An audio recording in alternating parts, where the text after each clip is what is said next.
What's going on, everybody? Welcome back to another exciting episode of the Viall Files Going Deeper edition. I'm your host, Nick, joined by the household of Allie, Amanda, and Derek, and the return of our special pop culture correspondent, the one, the only, Natalie Joy is with us again. Do you ever switch up?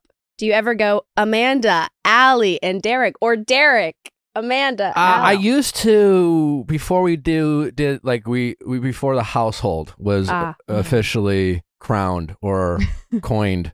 Yeah. And then now it's just Allie and Amanda and Derek. Because we're always referred to as Nick and Natalie. It's never Natalie and Nick. Would you like Natalie and Nick?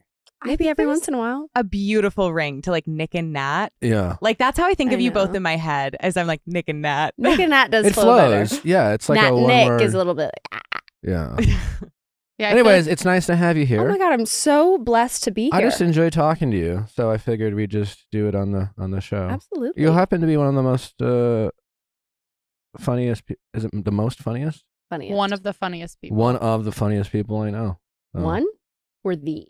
Do you want a shot at the title? Do you want to shout the title? I feel like I could win. Anyway, we have a lot to get into. We have an exciting episode for you. The one, the only Ronnie Woo, celebrity chef, is with us. Who does he cook for? Gwyneth Paltrow? Mm-hmm. Jessica Alba? A lot of He celebrities. shares all the tea about what it's like to cook with Hollywood's elite. Yeah. Yeah, he also talks about how you can spice up your own, like if you're dating, he gives you some tips and tricks for like ordering off the menu, what to cook people. Oh, like fun. really takes you through all the ways that food plays a role in your life. And It's very exciting. But before we do, obviously, there's so much going on in the pop culture world. We have the Vanderpump trailer just came, the season finale trailer. Should we just play it for everyone in the room to just Kiki, watch quickly? eyes on the screen. Is Raquel laughing? Yes. Oh, shit. I have chills. Ooh. I have chills. oh my gosh. It looks like it's going to be a doozy. And it looks like the season finale is essentially post-revelation of the scandal. Which is Yeah. why they would have been freaking filming in our apartment building, because clearly Raquel's laughing to Sandoval. Crazy. Because he came over to our apartment. Yeah. It's so crazy that you live in the same building as Raquel. Knock, Like, knock. what are Same the floor. odds, though? Like, Yeah, out of truly. all the people, like the one who has the big And she hasn't scandal. been there in how Mm-mm. long? Mm-mm. It has been buttoned up. It's like What, I mean, there's like tape on the door? no, Like but a crime scene? no, Wouldn't that but be like something? Yeah. welcome Matt gone. I've not seen her anywhere. Welcome Matt is gone. Like there's nothing in front of her door. She's like, I'm not even going to welcome. She's No. like, nobody anyone. is welcome here, I not can even myself. see her. I can see her patio, and there's sometimes like she'll hang like towels or something over the back bars, and there's been nothing. She like she air dries her towels. Maybe like a hand towel here or there, not like fluffy towels. Most of the world Do does. you guys have She's not in-unit home. laundry in your Mhm. place? Okay. Yeah. Now I do, because I live in like a bigger house. Before I did not. I was actually just asking Allie for Raquel purposes. But Coffee. good to know. Coffee. I'm I was like, just oh kidding. yeah, let me talk to you about my laundry history. And then the year before I'm that. so glad you asked. I've been dying to talk about it. So my first apartment in. So Raquel has in unit. She does. We have Any the same other? apartment. Oh, and so Tom has been hanging out with this new person. Billy, is it Billy? Who's Billy Lee? Billy Lee seems to be a mutual friend of Tom and Ariana, who this is the second time she and Tom have been seen together post Scandival. And her take on the whole thing is Tom and Ariana are my family. They have been there for me over the years, and I wouldn't be where I am today without them. So how do you take Tom's side? Didn't Ariana unfollow her? It saddens me that people are so fixated on picking a side. Both are human and both are hurting in their own ways. And yeah, after she hung out with Tom Sandoval the first time, Ariana unfollowed her. Interesting. And who is she? Who is Billy Lee? She was on the show for season Like- 6 and 7, I believe. Yeah, She was, she like was a- a reoccurring as a guest. It was So a guest. she's But like, she didn't work at Sir or Pump. Like maybe Christina Kelly vibes. She's a writer, producer, comedian, actress, and a vegan. Oh my gosh. Thank well, God. We knew that. that's in her like bio. Yes. Yep. Yes. Yep. Yes. And then in all caps, why are you so sensitive? Published by, I think that's the title of And- something she published. yeah, it seems as though she has a book in the works. That would be a weird Yeah. thing to scream at people. Your bio. Like, Why are you so sensitive? So she knows them, but she's hanging out. But she's been seen hanging out with Tom Sandoval a lot. Yes. I made a joke to Amanda because there's some paparazzi photos of them moving large things in and out of cars. And I said, well, now that Ariana can't help him with the moving trucks, he's got to find someone else to do his manual labor. I said, you can't accuse her of not being a real friend because you're going to, one, help a person move, and two, it's Tom fucking Sandoval right now. True. Like, that's a huge like, physical really labor, sticking your emotional neck labor. out Yeah. for Do you that man. think, not to be the cynic, I'll be the cynic. Do you think she's doing it for the clout? When was the last time she hung out with Tom Sandoval That or is interesting. Ariana? You know, I don't know because she knows she's getting popped. She's also, it looks like from her Instagram, She's getting potentially popped. starting do you want to a get? comedy wanna get career. what? Are you trying to get popped or are you trying to get along? Yeah. Well, I don't want to get popped. That's a La La Ariana quote from a long time ago. If you don't remember, you should refresh your memory. Yeah, I don't know. It looks It's like a- she's starting a comedy career or in the midst of a comedy career. So this could be good for her Yeah. if her name is in lights. It's funny because it's like, it's not just the Laugh Factory sign on her Instagram that tells me that. It's the fact she's selling vibrators. Nothing says I'm a female comedian these days, like slinging vibrators on Instagram. Like, I feel like that is a certain rung of the ladder. I Nick- slung a vibrator Nick on did it. Instagram. Yeah. Congratulations. Yeah. You're Ha, officially ha, a ha, comedian. Female comedian of the year. And this is no shade. I think it's I wonderful. support sex toys and pleasure. It's awesome Yeah. that people are like yeah, he does. creating a wave. Her. But the trailer looks absolutely bonkers. Oh my God. Mm. The screaming match. Also, yeah, Ariana, when she yells, She she becomes the most Like when powerful she person in yelled the world. at James. James. Yes. I don't First like when he She did really it. goes Yeah. from Don't 0 to like when 100. you do it. It's it like rocks It's a bit your fearful. soul. It's terrifying. She's powerful. Wait, what's your best Ariana yell face? Oh my gosh. She really goes for it. Yeah, Yeah. I love that she like she's like very like she will get up out of her seat. Have you ever Yeah. done that to anyone? Have you ever gotten that rageful? Yeah, when I was like a bartender, I would like scream at people because I just felt like I had the authority to kick anyone out who was mean to me. Okay. Absolutely. And then finally my boss was like, Natalie, you can't kick people out just because they're rude. Well, says who? Yeah. I That's a feel rude thing like to I say. can. You gotta Yeah. go. You're done. You're done. You're Enough is done. enough. Yeah, get out. At what point do we let this go? Is it at the reunion? When the reunion's done airing, do we move on? You know, in terms of making fun of Tom Sandoval, I feel like it just depends on what Tom Sandoval continues to do. right? Like if he wants to finally hang his head low and like accept I don't know what happens at the reunion, but if he like accepts responsibility and then he just doesn't do any more stupid shit, then maybe, but I just feel like that's not going to happen. And he's just going to continue to like talk to news outlets and be stupid, and we're going to have to talk about That's the it. thing. It's kind of a fine line because, you know, people can make mistakes. As we were singing earlier. Yeah. Everybody makes Everybody makes mistakes. mistakes, and everybody has those Those days. days, and And everybody everybody knows knows what I'm talking about. Everybody gets that way. Yeah. Please continue. Sometimes I'm in a jam. Yeah. I gotta make a plan. Okay. It might be crazy. Get it I do it anyway. Sorry, that was like my indie voice. But She's an indie singer. yeah, I mean, at some Sure. point we have to like let Tom Sandoval move on, so to speak. But you make a great point. Like, he's a guy who's complaining about other people taking advantage of this story, and yet, you know, he's wearing name tags at Coachella. Yeah, and going on tour. I think if the man just like lays low, I think we'll lose Like, interest. take a break from your career, yeah, Mhm. first of all. career. Sorry. in quotes. Career. It seems like also Katie has something strong to say about all of this. Raquel. Boy, does she. And so some Oh my context God, for I thought this. she was about to like call in, and like have her video screen. Oh my Wow, that'd God. been Could you nuts. imagine? You know it how was like we need you to know catch how up with Alan Katie. Jackson did that for John Party at Yeah. Maybe cry. for context, May, Mental Health Awareness Month. And Katie commented, being so morally bankrupt to the point you cause this kind of chaos, you better be equipped to deal with the backlash. And if you're not, get the help you need, but don't ask for sympathies in the process. That's all. Mental Health May isn't reserved for those who seek and destroy. Ooh, Period. She ended it with a period. Yeah, it's just one of those things where obviously mental health super important. I think it's up to us. No one's going to protect our mental health better than we protect our mental health. I think that's important. And yeah, it is frustrating when you see people weaponize those types of words. It's like Raquel, listen, Raquel, she has the right to get herself healthy and right, and I hope she learns from this. But yeah, it comes across when you have Mental Health Awareness Month, it comes across as incredibly performative when Raquel is like Raquel is is kind of using this month on her platform to garner sympathy. Can you tell me what Raquel posted? Because I'm not. Well, I think Katie's comment is from. Also, Raquel Leviss claims IG was hacked. Oh my God. Interesting. Oh, that's right. Yeah, Yeah, her rep claimed that her team has taken over the account after it was hacked. With the help of Instagram, it has been reset and is now managed by Raquel's team for the next month while she continues treatment. May is Mental Health Awareness Month, her spokesperson continued. Yeah, this is a response to. Raquel has requested all of the posts focus on raising awareness for mental health organization advocates and removing the stigma surrounding treatment. She's in a full program right now. Yeah. That's been confirmed. Well, Tom told that to TMZ when they were asking about their various travels and the rumors that she had stopped by Miraval.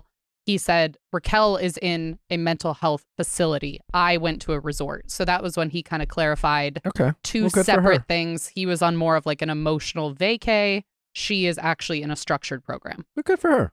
Yeah. Which I do think. According to Tom. Yeah, it's definitely something people might Take that with what you will. From T. Sandy. She could be in his bedroom. Oh my God. I'm putting her through a He's program. keeping her hostage. She's like, I will keep her safe. And he's just got a bunch of lava lamps and candles and and that like star constellations on the season. Yeah. She's getting her mentals right. Yeah. No, but in all seriousness, I hope that she is taking care of her mental health, and she has a right to grow from this if she is willing, Yeah. And Katie and Ariana don't have to support her journey either. But I think it is definitely about the work that she chooses to put in. Yes, it can't just be behind. Right. I mean, I guess she can do whatever she wants, but I hope she learns a lot about herself through this and she gets the help that she needs and she comes out stronger than she ever was and she's motivated to continue working on herself. I'm rooting for her. I'm rooting for her well-being, and I'm rooting for her to use this situation as a platform for change for herself. I think there's more hope for Raquel than there is for Tom. Absolutely. Met Gala. Oh my God. What are your highlights of the night? Olivia Wilde dressing as the same as we had matching outfits. Yes. One was black, one was white. A stylist is definitely getting fired. Yes. Sure. Oh no. Wouldn't a designer know if someone was wearing their That's piece what I was wondering. How does Met that happen? Gala? Wouldn't they just kind of give a heads up, be like, "Oh, there's a white one out there," or someone's wearing the black version of this? Like, how does that? Or did the designer get greedy and like shut their mouth? I don't know. Who was Maybe the they designer? pulled it not. Who did Olivia Wilde wear? Chloe. Who were Chloe? And Margaret Zhang was also wearing the same dress. Yeah. But it was interesting because the dresses were like ever so slightly different. Like one of them, Margaret Zhang, hers had like a longer kind of cape situation in the back. And then Olivia Wilde's was a bit shorter and didn't have the same kind of like trim. So it was slightly same, but different. It was like, can I copy your homework? Like, yeah, but change a few answers. Yeah. It was kind of the... yeah. Get a couple wrong. Yeah. Yeah. Sydney Sweeney looked insane. Yeah. Oh my God. Truly insane. So did Kendall And she also Jenner. showed up solo without her fiance, who, by the way, they had one of those PR dates following like the scandal that Don't worry, was we're fine. Glenn Powell. Do you think they got along on that date?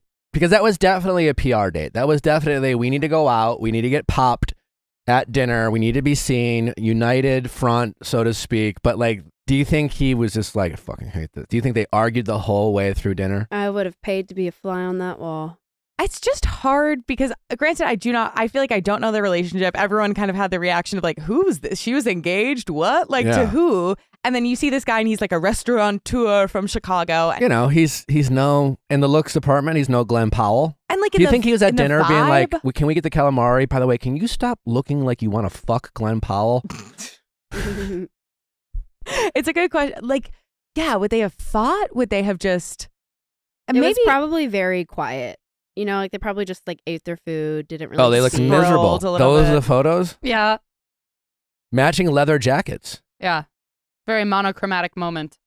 he must be so insecure because I'm sure from the second they got engaged, like everyone was like, why do you say he must be so insecure? Because it's like, because from the second he got engaged. Let's just knock on this guy while he's down. No, it's just from from a status, like publicity standpoint, like, you know, it's just from a pop culture standpoint, like Sydney Sweeney's incredibly significant, is on Euphoria, has all of this like attention, and he's like a restaurateur, like he's not in the industry. And so I feel like the natural instinct is already to be like, oh, like she's dating this guy who seems kind of older and seems kind of irrelevant. Like, I just feel like you would naturally kind of go into that with like a little bit of a complex. He also got her $150,000 ring. So yeah, I don't know. I don't think that alone would make any guy insecure. I mean, it might make some guys insecure. I mean, if they're generally a secure guy, but I think if you're him, you don't get Sydney Sweeney to go on a date with you, let alone get engaged to you, if you're not like oozing with confidence. It just might be just simply dating a celebrity doesn't make him insecure. I think it might be her trying to sell her chemistry with Glenn Powell on the red carpet. That might make him feel a little less confident about himself, for sure. Yeah. I mean, he was seen the other day leaving Sydney Sweeney's home with bags packed, the dog in the dog bed. And then the next day they're out to dinner. Now, this is in New York because she was at the Met Gala. So was he just packing for New York? Because I thought he was moving out. I thought he was moving out. Are you going to bring a dog bed? That's his bad timing then. They love that pup. That's fine, but you bring a bed? But bad timing to be like, hey, I'm traveling to New York to go see my fiance, and on the heels of Glenn's ex-girlfriend, you know, posting cryptic stuff on social media, and then he's just on his way to go on a PR date. Maybe it's a real date. He actually, well, no, they both look miserable on that Optics photo. wise, do you think it's better if Sydney and him try to make it work for a little bit before breaking up, and then ultimately like she gets with Glenn Powell? Or do you think it would have been better if both her and Glenn had like left their partners at the same time? This is assuming there is something romantic. I think the former. It's kind of like a makes GMA thing. Well, I think if they break up at the same time, it seems like a GMA thing. It seems premeditated and planned. Well, you break up with your partner, I'll break up with mine, and blah, blah, blah. As opposed to it got out that Glenn and Gigi had actually broke up weeks or months ago, which from Glenn's standpoint is like, well, this has nothing to do with my relationship with Gigi. Like, it just wasn't working out.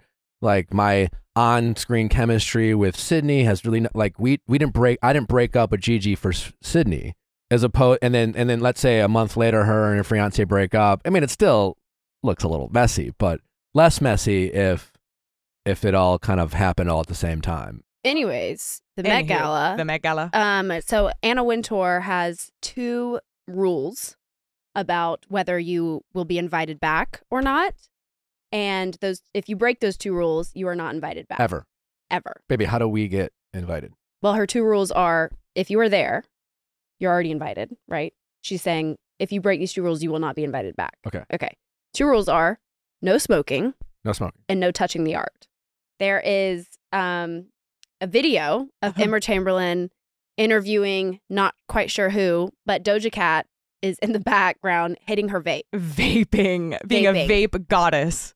With her, like, she was dressed as Ciprielli, which is Karl Lagerfeld's cat. Okay. And she had like the cat prosthetics. Yes, was she on climbing her lip. on art while vaping? No, but the way she was hitting the vape with her cat prosthetic upper lip was wild to watch. If she was really going to be a cat, though, she should go up to the art and like bat it off. Yeah. But she's in the interview with Emma Chamberlain, and Emma Chamberlain's like, oh my gosh, so who are you wearing? And she's meow. Did she really meow? The whole interview. Her only answers were meow? Yes. And at one point, Emma Chamberlain said, now, for your next answer, please go into detail. Celebrities so she just are went, weird. Meow, meow, yeah. meow, meow, meow. It's also like those hosts kind of like really bite the bullet there because they're doing a tough job. They're supposed to have 100% success rate. Like, 90% or like 95% of the stuff, like Emma Chamberlain, Chloe Fineman, like are rolling with the punches, handling it. And then one time Chloe Fineman like fucks up Aubrey Plaza's name. And it's Chloe like, Fineman that's the story. is on SNL? Yeah, Correct. she's a cast member on SNL. She's famous for doing really good impressions. Yeah, so she's a comedian Mm-hmm. of some kind. What's so crazy is that Emma Chamberlain is, in my opinion, probably the best interviewer everything she does goes viral. It's always like a really cute moment with these people. And then Chloe Bye. Fineman, Love who's you. been Did you see them try and do that again? Yeah. She's Now, like, I love you. The headline is Chloe Fineman is ripped for uncomfortable Aubrey Aubrey Plaza, Plaza interview at interview. the Met Gala. I'm on Chloe's side. How? You don't know the people you're interviewing's name? She literally went Stella McCartney, Madeline, didn't know Madeline's last name, and Audrey, and started with an S. I thought she was doing a bit. How is that funny, though? Well, I think Aubrey Plaza turned it into a bit by being like Slutbone for her last name. Yeah, it's the Met Gala. Like Jared Leto showed up as a full-size cat, As a literal fucking cat. you know? And then Stella McCartney like asks Chloe if she's taking it seriously as like Jared Leto is walking by dressed as a full-size cat. I mean, give me a fucking break. It's a bit pretentious. I also wonder too, again, I don't know the flow of these things probably as well as you guys have been, having been interviewers or been on a carpet, but how much time does Chloe have to either refresh names? I mean, we talk really about it all hard. the time for bachelor rose ceremonies. You get to step away, get the new batch of names, come back out. But if No, she, you would have producers in your ear. You have something in your ear, and you that there's producers around you being like, okay, up next we have Stella McCartney and Madeline Klein and Aubrey Plaza. So yeah, you'd have a producer like giving you a heads up, right? But it is nerve wracking. It's very fast paced. You're supposed to ask a couple like softball questions, have some fun, keep it loose, and then move on.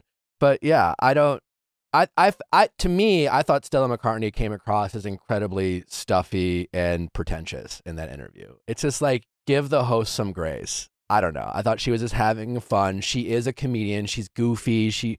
I don't know, like. Also, just on a human level, like Aubrey, like I totally hear the argument for like, how do you not know this person's name? Like, this is their You big fucked it moment. up. But like, Mhm. it's a very human thing to like mess up. And if it were me, I would be in my head being like, don't say Audrey, don't say Audrey, don't say Audrey. Audrey, like, you know? Yeah. Yeah, no, I got totally psyched out when I was hosting the red carpet for the People's Choice. Halle Berry, been a fan my whole life, and then right before I was just like, is it Halle? Is it Holly? Is it what? I got in my head. I psyched myself out, you know, and I think I fucked it up. You know, it's just like, yeah, you get really fucking nervous, and it is the Met Gala, and I don't know. I just don't think the Met Gala needs to be this highbrow, pretentious fucking thing when you have fucking Jared Leto dressed up as a fucking Chuck E. Cheese character. You know, it's like, It was Karl Lagerfeld's cat. whatever. I mean, But I'm it's just like- saying, like, are you taking this seriously? Of course not. There's a fucking cat on the red carpet. You know, it's just like, I don't know. I just don't think I don't think she deserves to be roasted for this. I agree. yeah. I agree. You know, Amelie, you had her on the podcast. Amelie, Yeah. what's her last Zilber? name? Zilber, Yeah. yes. We were at a party not too long ago. Well, kind of a long time ago. Anyways, I'm like introducing her to my friends, and I'm like, this is Amelia. And she's like, Amelie. And I'm like, and I couldn't hear her because it was so loud. And I just keep saying Amelia to everyone I Oh, introduce her to. And she just Oh, keeps correcting no. me. And she's like, Amelie. Amelie. Anyways, love you, Amelie. Sorry. Yeah. I don't know. Anyways, yeah, it's just Met Gala, it's a lot of fun. I hope Natalie and I get to go someday. I'm not trying to shit on it, but like, let's not take ourselves that fucking seriously. Also, I'm sorry, Rihanna was so late, and The like, one person who can be late. she was like over an hour late, apparently. Did you see ASAP Rocky jumping through the Oh, crowd of that people was great. and over Love that. the Love gate that. to like get there? Yeah, I also like Nick Jonas a couple years ago took the subway to the Met Gala. That's the shit I love. Yeah. A$AP Rocky, like wearing street clothes, hiding in the crowd, then jumping the fence only for people to realize it's A$AP Rocky. I love that energy. I hate the I'm better than you energy. I'm at the Met Gala and everyone needs to take this super serious because I'm finally at the Met Gala and I need to be taken seriously. That's the energy I kind of fucking hate with this. But there was an Anna Wintour interview at the offices, and the interviewer literally asked her who is the one person who could be late to the Met Gala, and she said Rihanna.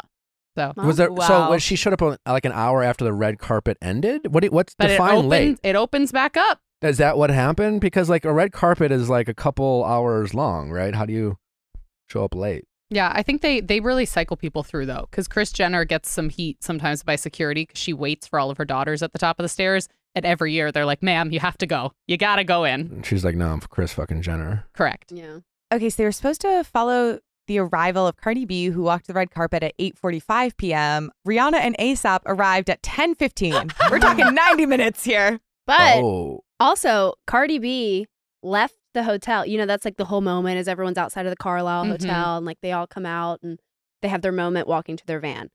Cardi B came out of the hotel in one outfit and then arrived at the Met Gala in a completely different outfit. I love that was like that. stunning. Cardi B changing. Cardi B. If we get invited to the Met Gala, I just wear a tux, right?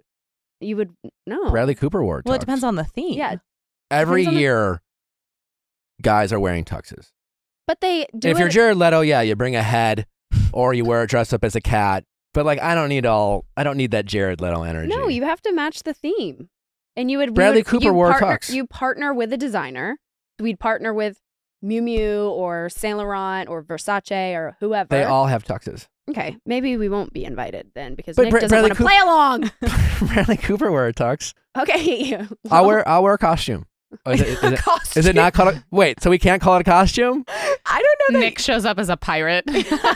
Well, we can't call Jared Leto's cat thing a costume. If a designer designed it. A designer designed that? Yes. He didn't pick that up from Interesting. Party City. It's the exact look of his cat. Him and Doja Cat did the same thing. Doja Cat just obviously Which didn't wear cat did a we furry. like better? Honestly, I like Jared Leto. He looked very cute. I'm going to scratch his head. Doja Cat just looks scary. It is a good question, though. At what point does an outfit become a costume? Like, where is that? How do you know? How do you know? Fashion is art, and art is up for interpretation. So Sure. Boom. interpretate it however you want. Is costume offensive? I would I would say that it is, yes. If I design something and you're like, oh my God, what a fun costume. I'd be like, Oh, one. I guess. Please put it in the comments what you think of, is costume an offensive term? And also, at what point does it go from a costume to an outfit? Okay.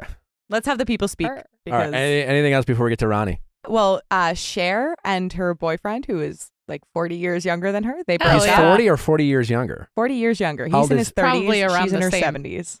That seems. we can have zero opinion on an age gap. Zero. We support. As long as it's We legal, support we Cher. support. Sharon. Yes. What is his Okay. name? How did they meet?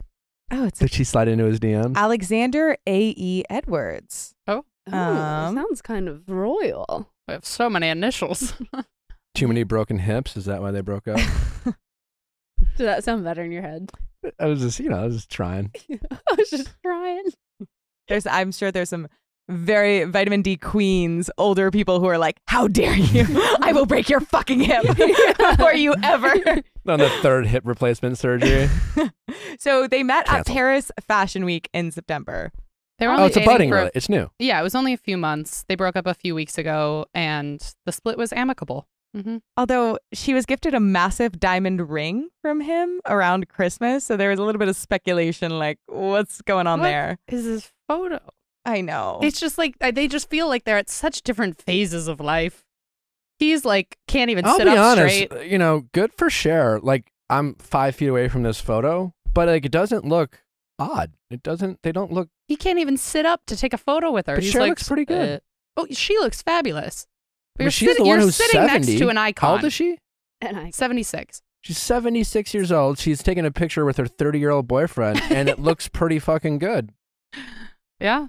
Did Yeah. you tell, I don't know if you did it on Howie's episode, but did you talk about Stagecoach and how you carried me on your back? A little bit, yeah.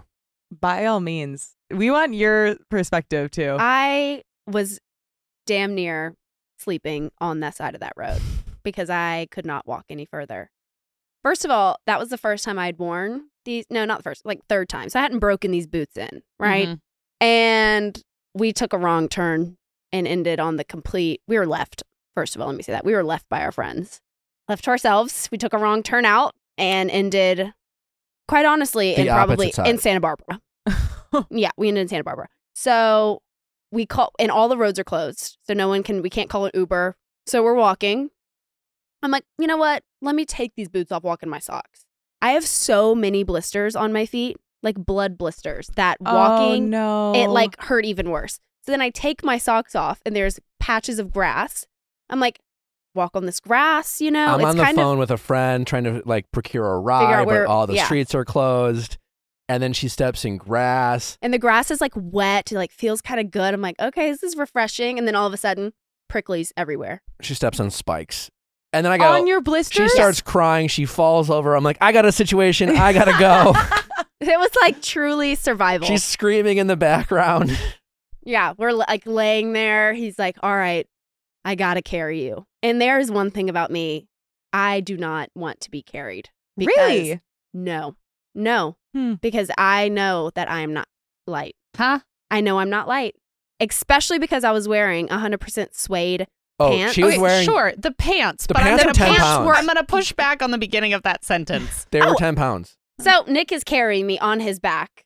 And there's like this fence post. I'm like, you've got to just take your breaks, set me on this fence post. So I'm I going don't like have to put... every 150 yards carrying... Then we take a break. And how is morale at this point? Are you feeling close together or like? Honestly, yes. We are a united front. Yes. Okay. Natalie goes, Nick is low. low. Nick is very good in situations like that. He like our friend earlier in the day got some like heat exhaustion. She got really hot. Nick's like pouring water on her back, like cold water. He's very good in situations like this. So he was in survival mode. I stepped up. He stepped up to the plate for sure. And I just hear this woman in the background who's walking and she's like, I'm fucking over it. And I was like, same. Like everyone was just at a bad Put place. it this way. We left Stagecoach at the end of the night. And that kind of safari or adventure, we left, I don't know, like 11:30, the grounds. We didn't get back to our hotel room until 2:30, 2:45 in the morning.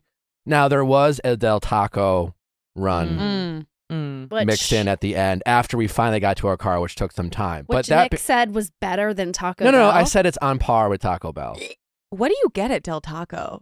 Because their menu throws me for a loop. Like they have like burgers and tacos and waffles. For those who don't know, Del Taco is like a Western version. It's like a Taco Bell. It's like a California Taco Bell. I think it's like if Taco Bell and White Castle had a baby. I think that's a good comp because there's something about it that's a little bit haunting. Anyway, on Sunday, we left the grounds after fully knowing where to go, and we went back to our hotel, showered, got back to our car, drove back to LA, which is a 2.5-hour drive, and got back to our house sooner than we got back to our hotel room on Friday night. That's how... It was gnarly. Wow. How tragic it fucking was trying to carry her for over a half a mile. And we ended up walking like 2 miles that night. No, the best was I asked my family group chat with our family friends who have a place out near there. And I said, should we do Stagecoach next year? And my mom said, yes, we looked into it, but it's like so extremely expensive. It's like $1,500 for a chair. My sister goes, $1,500? And Nick and Natalie still had to walk for miles in the rain? And I was like, well, there's no rain. There's no rain. But, Yeah. I was like, where did the rain that come? would have been so There much was worse. sleet and She's like, snow and yeah. thunderstorms. The tornado. And an earthquake was also happening. I was like, no It rain. felt like that. Yeah. Anyway. I bet it would have been beautiful if it had rained. It was so hot that first day that I Not would... with her suede pants, though. No, no. Oh my God. Oh, then someone spilled ketchup on them. And then I fought her. You did? What No, did you I didn't. do? We were didn't in even the know. pit and there was a girl and my friend Haley was beside me and she's like, who brings food into like the pit? She had like a thing of tots with a bunch of ketchup and it stunk. It smelled so bad. Haley's like, who does this? Anyways, she drops them because there's no trash can and the ketchup splatters all over my suede pants. Ruined them. So wait, I'm so fascinated in like a situation like that where it's like someone has clearly wronged you, but it's always like uncomfortable to acknowledge it. What did you say to her? Oh, I mean, she did not, there were no words exchanged. It was just like she dropped it and I had no idea until we were like walking out and I looked down. I'm like, I thought it was like a cranberry juice or something. And Haley was like, no, the girl beside me had ketchup. That's ketchup. So you didn't even have a moment to hold her accountable. I couldn't even choke her out. She's just walking around Stagecoach with red splattered all over her pants. Nick was like, listen, you started your period early. And I was like, that's not how that works. Only on the outside. Yeah, down by my knees. Just like jumped. I'm running away. Yikes. Well, Kevin Costner, his wife of 18 years, filed for divorce. I love him. Do we think he's okay? Because he was in the news a little while ago when they were talking about the next season of Yellowstone and there just being a lot of like conflict around scheduling. And he was very much painted as like the problem. I think he is just old and grumpy and just doesn't want to deal with people anymore, including his wife, probably. I disagree. I think he's a lovely man. No, sure. But I'm just saying as we get older, we get a little less flexible. I don't think it's just more, he just wants to do what Kevin wants to do. Do you think he'll get remarried? Maybe. He's had a lot of expensive divorces. Yeah, Nick said this the other day to me. I remember back in the day, he's been married for 18 years to this particular person, but he had like a very well-known, incredibly expensive divorce. Cindy Costner was his first wife. They were married from 1978 to 1994. Well, how much did his divorce cost? Apparently, she was given $80 million in settlement fees. $80 million. And that was like in 1993. We're never getting divorced. Ever. Great. Is this a shit story question? Do you guys talk about prenups or anything? Like, when do couples have that talk in all of the many beautiful parts of wedding planning? It seems like as soon as I was like, Nick, I want to date you. He's like, all right, listen, we're going to talk about a prenup, bitch. That was pre-New York. Yeah. True It was story. pre-meeting. Literally.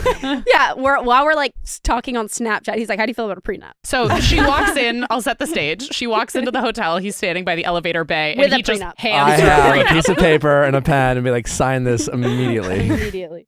served immediately. Yeah, no, I think it's really important to talk about finances. What does the therapist say? The bed, There's the a budget. lot. She said there's a lot. There's the bank, the bed, and There's a third one. the broom. Broom. But there's also like babies and like a few other The bees, but she those says. three are like the main Yeah. ones that can And to cause the a couples divorce. that really cause it, that cause problems in relationships, like fights over the budget, the bank / whatever, sex, the bedroom, and cleaning. Broom. cleaning the broom. Hmm. You know, like those cause a lot of frustrations in committed relationships. So yeah, you have to be upfront with how you spend money and how you guys budget money and things like that. So yeah, again, being in a relationship, being married, you have to make it work every day, and you hope for the best and plan for the worst. And you can tailor a prenup to however you want it to be. But I guess like I guess I don't feel, and I'm making you sign a prenup too, bitch. So get your pen ready. But like, I don't feel like I am entitled to money that he made before we were together. Mm-hmm. Like that feels weird to me. If like all of this stuff he's doing, but like his podcast, started in 2019. We started seeing each other at the end of 2019. It's like, I'm not entitled to that money that he, like that's Mhm. crazy to me. Totally. Is So- there a part of wedding planning that you are at right now? Prenup, all that shit aside, like, is there something that you're kind of most looking forward to that is like captivating the most of your attention with the wedding coming up? We need to find a wedding planner because I just can't. The second I start thinking about it, I get really overwhelmed because it's so much that goes into it. And like, I think we have the place, we want to do it. I think we're going to pull the trigger on it, but it's just like, it's just a venue. So like, it's not a wedding venue. It's just a beautiful place. So we've got to really use a vision. I got to pull out my Pinterest mood board and make it come to life, which Pinterest mood boards are definitely a lot less expensive than the actual thing. I will tell you. Reposting and saving is very cheap. Aww. Well, we have an amazing episode the rest of the way. Ronnie Woo is with us. It's an incredible conversation. Before we get to Ronnie, don't forget we have another episode of Better Date Than Never live tonight, 9 p.m. Eastern. We're talking butt stuff, Ew. Yes. Sorry. baby. It's a Fuck sexy. club. It's fuck club. It's a sexy show. Oh you know? my gosh. People are learning. Is your sister coming in tonight? Yeah. Amazing. Mhm. Allie's doctor sister, the smarter one of the family. Thank you, Nicholas. Just fucking with you. Intelligence comes He's in all saying forms. what everybody's thinking. She's a doctor. You work for a fucking pop culture podcast. Nick. Allie is smart, No, though. Nick's been saying that though. Like one of the first times I ever went over to your guys' house to film content, and he was kind of like learning about our families, and I mentioned what my sister does, and he was like, "Oh fuck, you're just here filming TikToks. And I was like, well, great. Sorry to be the disappointment to your parents, you know? It's okay. I feel like you're the exciting proud of one. you. I bet everybody at like holidays, like it's like, oh my God, and Allie works in Hollywood. Like Yeah. I'm sure everybody is very good Your balance. sister's like, there was this person who we cut open, and they're like, that's enough of She that. was like, you want to hear about kidneys? Yeah. It's like, you know who got cut open? Chloe Feynman when she was hosting the Met Gala. Yeah. Allie, fun at Thanksgiving. Yeah. So that'll be a fun episode. Truly, Better Late Than Never is a great community. I love everyone who joins every night. If you are looking for companionship, friendship, or just a really good time, check it out. It's live, 9 p.m. Eastern. Also, don't forget we have updates. We have a new update dropping tomorrow behind Viall Files Plus, an update special. Check it out. Go to viallfiles.com to check out Viall Files Plus. It's free to sign up. So go ahead and check out some of the updates, including a couple updates ago. We had our caller who Michelle is dating a man, but she is only attracted to women, and she got proposed to, and she is in the middle of a saga. That is a story you have to check out. It is available behind Viall Files Plus. Anything else before we get to Ronnie? Also, we filmed a podcast with the Yes. Lautners. He says Taylor Lautner. Did y'all know that? Because I learned that this No. morning while I watched it. What? That he pronounces it Lautner, Lautner. not Lautner. Not Lautner. So Well, mind blown here. Wow. Yeah. Anyways, we just did a podcast with him. It came out yesterday. It is very mental health surrounding. Obviously, we talk about the first time we met and go through that whole story, but I think we really dive into our mental health therapy journey, especially I do, since I just recently started therapy. And it has been life-changing for me. So I really talk about my experience and my time there. I open up for the very first time about some traumatic events I have been through. So if you'd be so kind to go and give Check it it a out. listen. Yeah. Yeah, maybe it'll help someone out there who's struggling with some of the same stuff. Absolutely. Love you guys. Love you. I was talking to them, but I love you too. Aw. Ronnie Woo, everybody. Hey, our personal information is so important, and it's a wild, wild world out there on the internet. So make sure that your information is safe and protected. And the best way to do that is with Aura. That's right. Have you ever searched for yourself online and been shocked at the amount of information that pops back up? It is jarring. Mind-blowing. It seems like there's a new data breach in the news every other day. In 2022 alone, there were over 1,800 data breaches that exposed personal information of over 422 million individuals. Victims of data breaches are easily targeted for all sorts of cybercrimes. Even the most tech-advanced companies in social media, telecom, and crypto have been breached because of the vast sensitive data they possess. It feels like with cybersecurity, there's just so many different dimensions in terms of keeping track of your identity, your passwords, making sure that your information isn't out on the dark web. And so the nice thing about Aura is it truly is comprehensive. It takes it all and puts it in one place, whether you're looking for parental controls, computer virus protection, suspicious credit activity, or a VPN.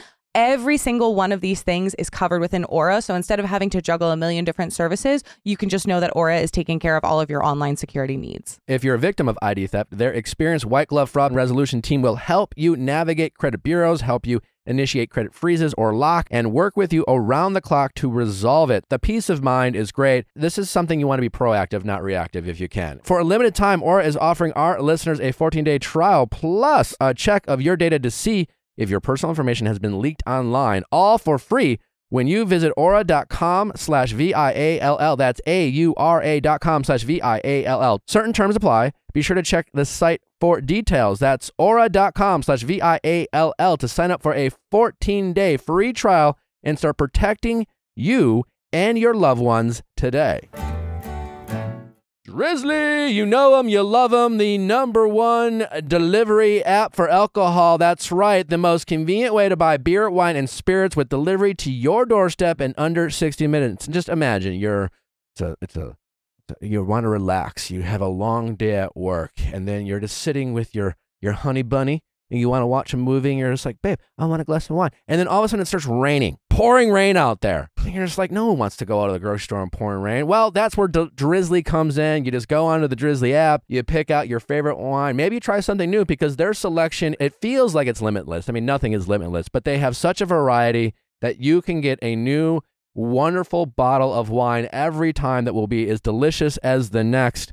Or maybe you're at a party and the party's popping. Well, no one has to stop the fun that they're having. You just go straight to drizzly.com, order all the spirits that you need to keep the party going, and bam, the party continues. Or maybe you got invited to a party, you can't make it, and you want to still be that great guest that sends them a bottle of wine or beer or spirits and says, hey, I'm sorry I couldn't be there, but have one on me. Drizzly also rocks because it lets you price match instantly. So if you know the exact kind of thing that you want, whether it's specific, like, oh, I know I want a kind of tequila, or whether it's like hyper specific as in I want this specific name brand of natural skin contact wine, you can search it right in app. You can see all the stores that have it currently in stock, which one has it for the most affordable price, and then you can also save yourself the time of not having to pick it up yourself. So get Drizzly, the #1 app for alcohol delivery. That's right. Drizzly, the most convenient way to buy beer, wine, and spirits with delivery to your doorstep in under 60 minutes. Download the Drizzly app or go to drizzly.com. That's DRIZLY.com. Drizzly.com. Ronnie, welcome. Nick, thanks for having me. Thanks for coming. How's it going? It's going well. Just week 2 into like book promo stuff, so it's going. Pretty I didn't fun, realize how pretty crazy crazy. it would be. It's great. I mean, as you know, Is this your first book? this is my first book. Really? Yeah. You're so accomplished. Oh. I almost find that surprising. Thank you. Yeah. Thank you. Yeah, no, it's been a long time the making, and it's been one of like those things where I kind of want it to be perfect, and so I think it finally is exactly the book that was meant to be. That's awesome. Yeah. Well, we're excited to have you. As you probably know, or maybe you don't, we talk a lot about relationships and dating on this show. I do know that. You have a background in that. I do. A lot of people are like, what? I feel at this point, I feel like people kind of know, but for those who don't, I have an MFT, but I also have an MBA as well. So I kind of, when I say kind of have 2 masters, I actually have 2 masters. That's awesome. And your MFT is in marriage and family therapy. Okay. Have you, or do you practice that now? Or is that something that you went to school for and just kind of use just throughout life, but maybe don't necessarily take clients? Yeah. So I don't practice right now. I originally wanted to be like a relationship therapist, but essentially like tell people how to like act in their relationships. And mainly because I wanted to help people, really just because it's kind of fun telling people what to do. But I actually did 1-year internship at an AIDS and health clinic. So it was like really super intense, like people that had, obviously, like, dealing with AIDS, and then also people dealing with, different types of like mental health issues. And then I kind of realized that I was a little bit too blunt, maybe. And I think maybe not like the perfect energy in a therapeutic setting. So I decided to not do that. But I totally practiced everything I learned. Did you have I'm not a therapist. We talk about relationships all the time. I'm known for being blunt. Do you have a story with people that you worked with where you thought that they didn't receive your bluntness well? I mean, it's been so long, and Okay. honestly, I can't. I had like maybe like 5 or 6 clients when you first start, because when you graduate, you only have you get like a handful of clients, and none of them are like all that intense. I mean, it's a good question, but funny enough, I don't actually have I think most people kind of like took to me pretty well, but it was more just like, I think I think I shouldn't be telling people what to do like in a therapeutic setting, because I think ultimately like anyone supposed to kind of guide them You're and get supposed to them to guide them, answer yeah. their own questions. Yeah, and therapy is really like about like helping people help themselves. Yeah, because I think a lot of people expect like therapy to be like a problem solver, and it's not. my therapist she's a little bit more opinionated though. Is she? Darlene. Do you like that? I do. Darlene? Yeah. I and again, I like bluntness. I'm a direct guy myself. She doesn't tell me what to do, but she's also not afraid of sharing her opinion on certain topics, which Yeah. I appreciate. Let's not beat around the bush. It's like, what the fuck? What's on your mind? Just tell Totally. me what you think. I may disagree with you, but I don't need the whole thread the needle. Totally. so I to think like speak. personality wise, I think that if that fits you, that's like Yeah. all that matters. Because I think ultimately, like when I say blunt too, like I might almost be like too blunt. Like Darlene sounds like she's just the right amount of Sure. like being like in your face, almost judgmental. Yeah. You're like, ugh, Yeah. God, I mean, why would you do that? Like, ugh. I try not to be judgmental, but yes, essentially. Like, there's a look on your face I'm of like disgust. I'm like, that sounds great. Like, just like, yeah, exactly. Like telling people like, that is not how you should live your life. Like, what did you do? How many did you take? Like, things you've slept like with that. how many? Holy shit. I mean, either good for you or like, whoa, like, cool the jets, yo.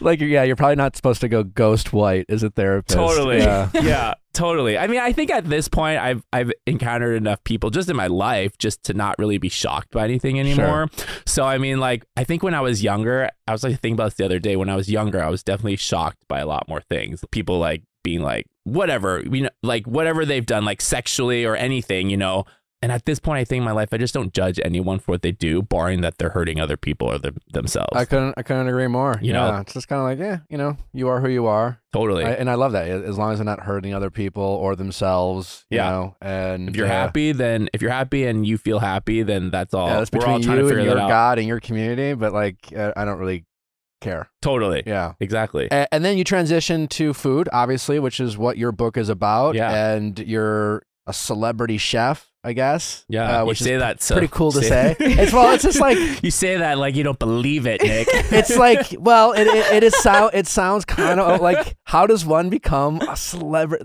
That's I would say celebrity chef is up there in the kind of echelon of like cool dream jobs. Like, and what I mean by that is like, there's a finite amount of jobs that when you watch like a movie or a TV show or a rom-com, they're pulling from a very small bucket of like cool jobs that like people watching the movies would want, like an advertising, agent, like architect, or like, a designer, or, a journalist, or chef. What job does she have in the Hallmark film before she goes home to the little village? Like, what is the she person giving she up? falls in love with and has this cool job and he's a celebrity chef or whatever it is. Like it's like one of those like cool jobs. My whole life, I went to school to be an accountant. So like the first years of my life, like when I was like out there dating, and I was like, so what do you do? And I was always like, I'm an accountant. Like, and then now, even though like I love what I do, it's like, so what do you do? I was like, well, I have a podcast, which is a whole kind of When you met Natalie, what did you tell her? I mean, did she already know who you were previously? She not initially, no. And what did you tell her you did? Like, how do you describe your job? You know what I mean? Well, we met up in New York because you're like Bachelor royalty. Yeah, we met in New York, and she we were walking the streets, and like people like started honking their horns and like waving, and she's like, what's that about? And I was like, I got a podcast. Like, which is, it's ironically, and that was like 3 years ago. And so that's when my podcast was relatively new.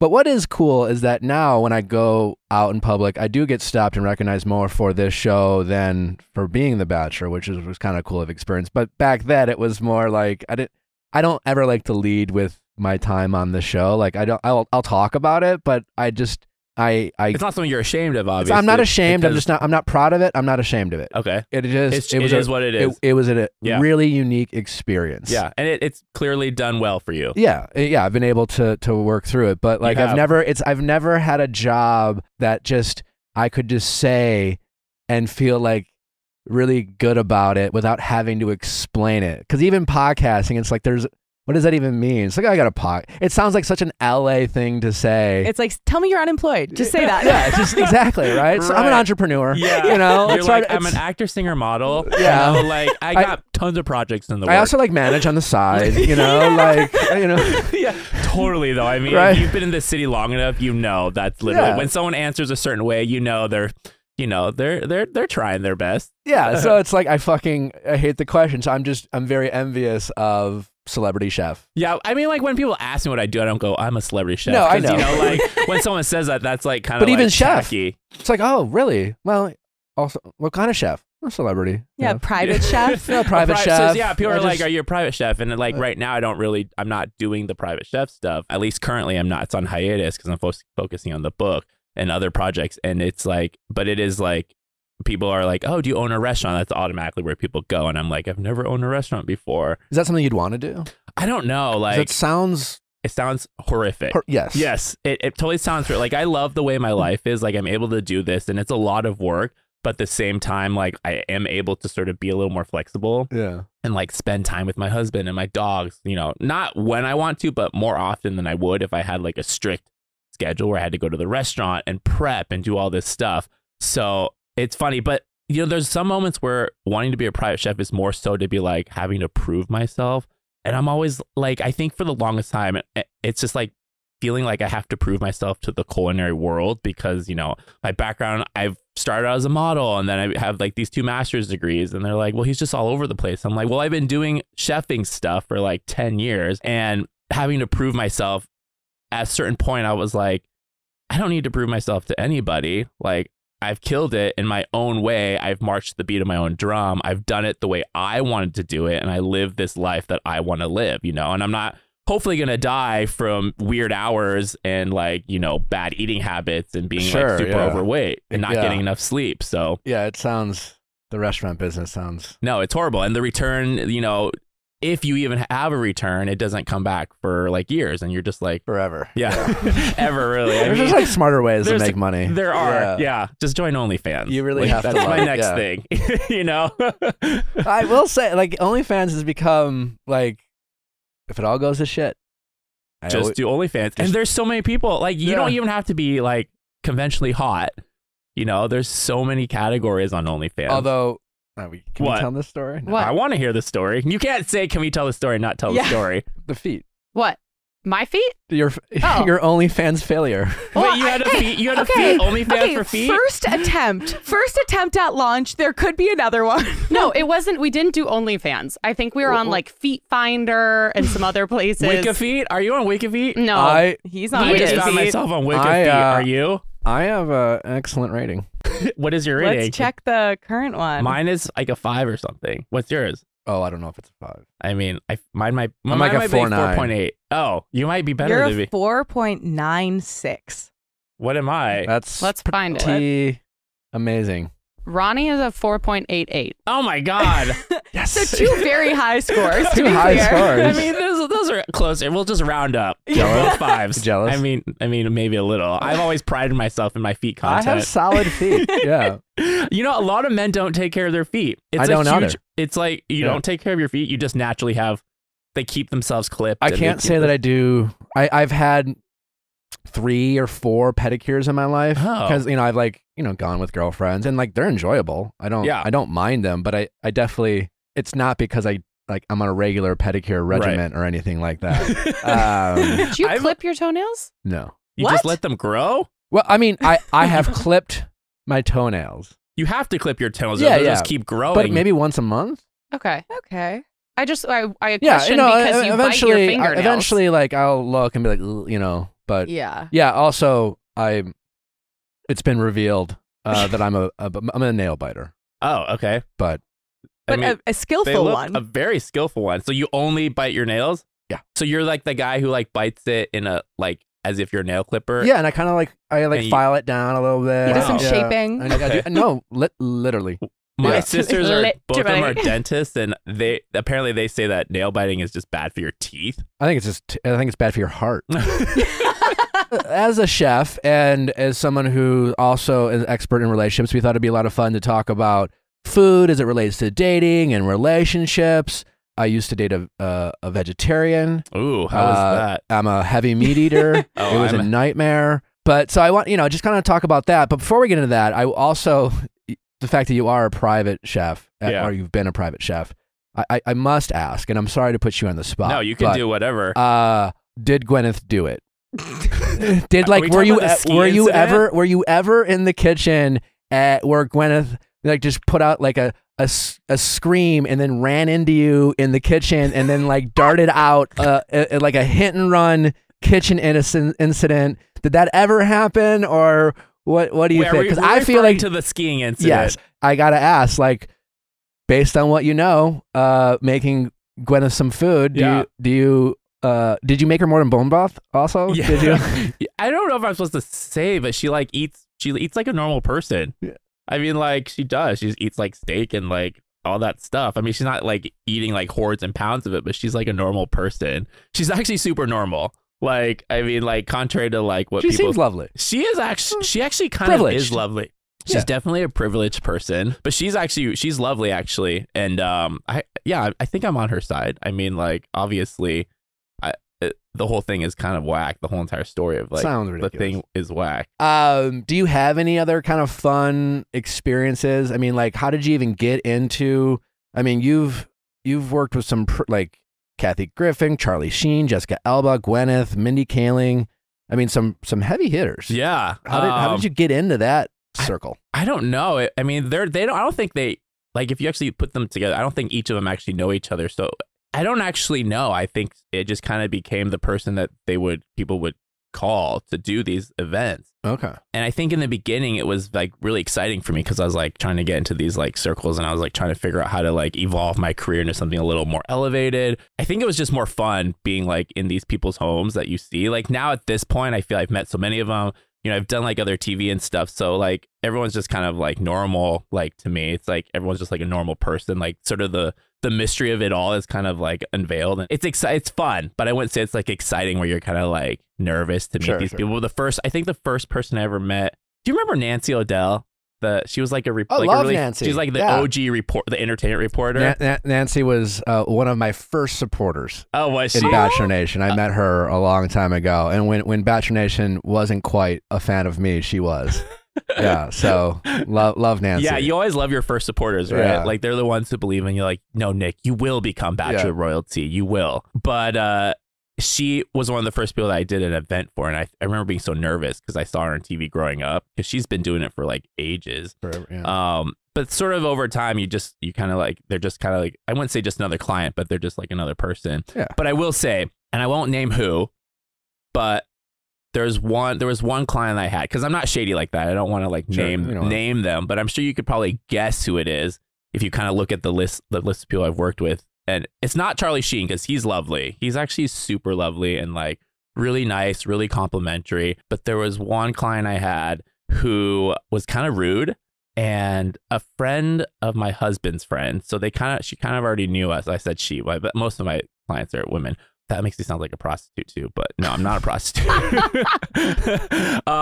But I guess in a way, but I think it's like she like wouldn't like I really wanted a picture with her just because I was like a huge fan, but it was like more so just because like to show my friend, my husband's friend that I was like, hey, we were at this person's house and she was just like super rude and she wouldn't let us take a picture with her phone. I mean, with our phone, and she like only was like, okay, well, I'll have so and so her boyfriend do it.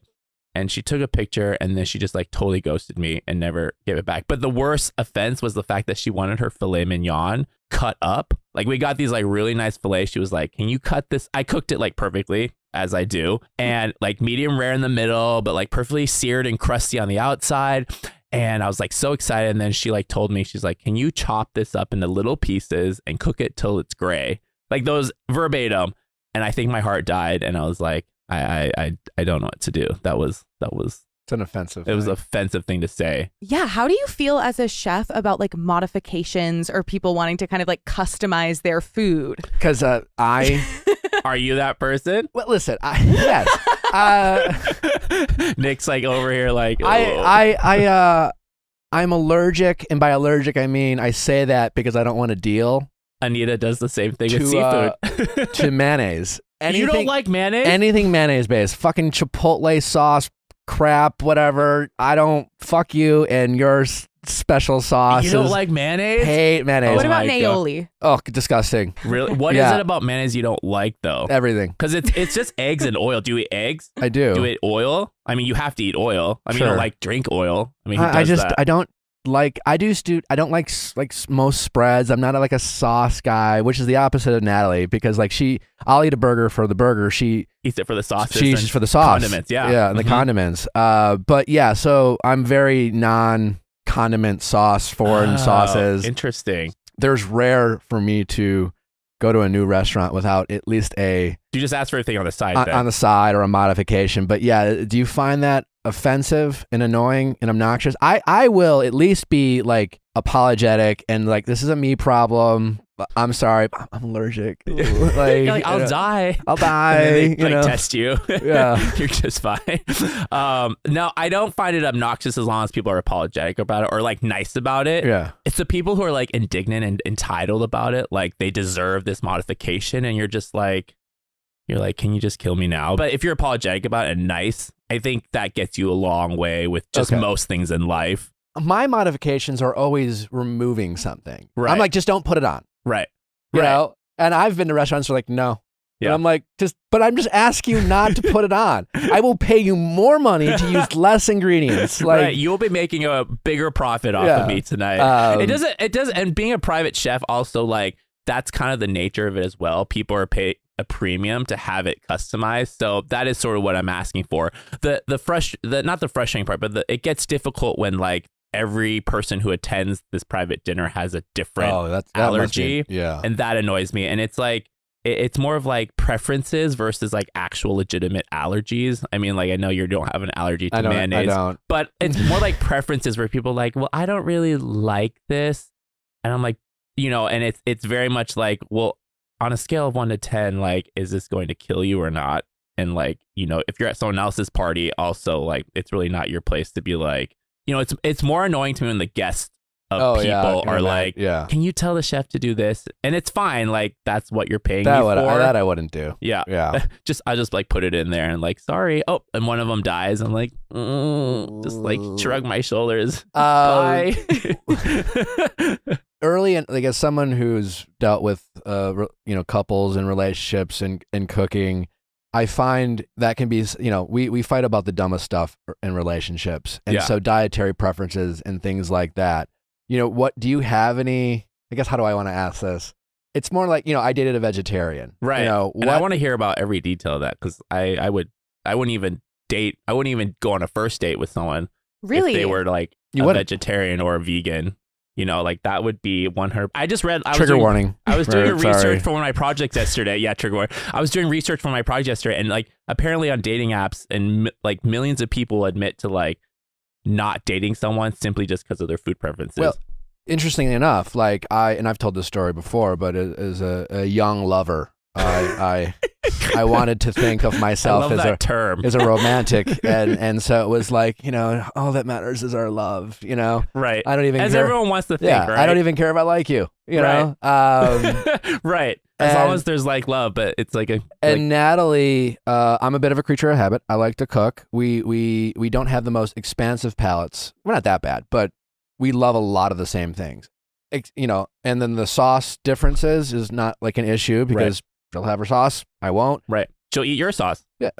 And she definitely. Literally. Literally. That load conversation. Where's those load texts about loads? Hey, there's nothing wrong about that. We can get into the sex conversation. That's really important. Yeah. But dating someone or being with someone where we like a lot of the same foods is such a fucking win and an unappreciated thing that if you didn't have before, there's something to be said about like relationships are hard enough. So there's the stuff that just like the routine things that, aren't inconveniences to you, like are so great. I mean, can you make it work if you don't like the same thing and you have to make modifications? Sure. But like, it just gets fucking annoying. It gets annoying. Yeah. I know couples that actually have varying like food preferences and I don't know how they do it. I have a couple who, and it works.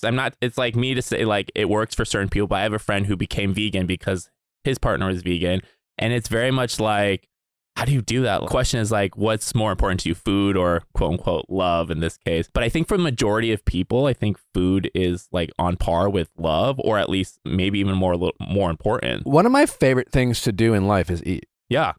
I also think food is a love language. Vacation is, totally. Because it's distinct from like acts of service. It's distinct from like gifts. Like there is, and it's like a different sensation. Like I really think it is like a way that so many people like show like a caring and nurturing and like have a shared experience. Well, it's kind of an act of service if you're cooking. But I think it's different because it's also quality time. Like there's something experiential about it. Yeah, if you're doing it together. Yeah. Yeah, when we... Yeah. There's different levels to it, right? And it's like a shared experience in a way that I think like when you're eating together or cooking it, but like eating together, I agree with Amanda. Like eating together, you're experiencing something, you'll recall that meal, or it's something fun to have to do together, like traveling. For us, like me and my husband, when we travel, the eating part is really important. You know, like we love our breakfasts and we love our lunches, dinner. I guess we love all of our meals. But Nick's gonna go on vacation with you next. Yeah, he's like, he's ready to go. Natalie and I are breakfast people. Yeah, we love a good morning breakfast, like a lazy breakfast where you like wake up, you like sleep in, you call room service, they deliver it to you, and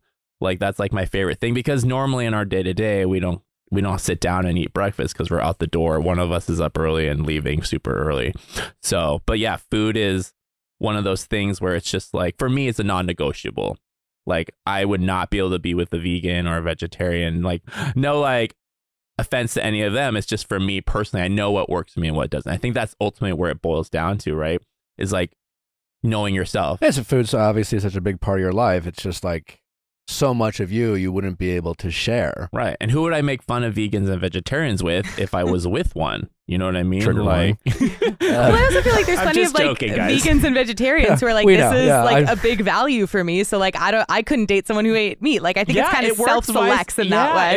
It works both ways. You know what I mean? So like, I'm sure vegans look at me while I'm downing like a T-bone steak and like with disgust and like barfing in their mouths, you know? So like, you know, it works both ways. Yeah. I was vegan for a week and it makes you so aggressive. Like, I was pissed. I went to a birthday party and the waiter put like a slice of cake down in front of me and I was like, I can't eat it. I was like, get it away. That's why they tell everyone they're vegan. Yeah. Like, it's like an announcement when they enter a room or a group of people, like, I am vegan. And we're just like, yay, like, you know. It was awful. It's more. You were on edge 24/7. Yeah, and you're hungry all the time. I can't wait for the vegan community to be up in our comments. Shout out to the vegan community. I see you. I support you if you are able to do it. I support, like, if you're able to do it, more power to you. Totally. I'm like, you're saving our environment in a way I'm not.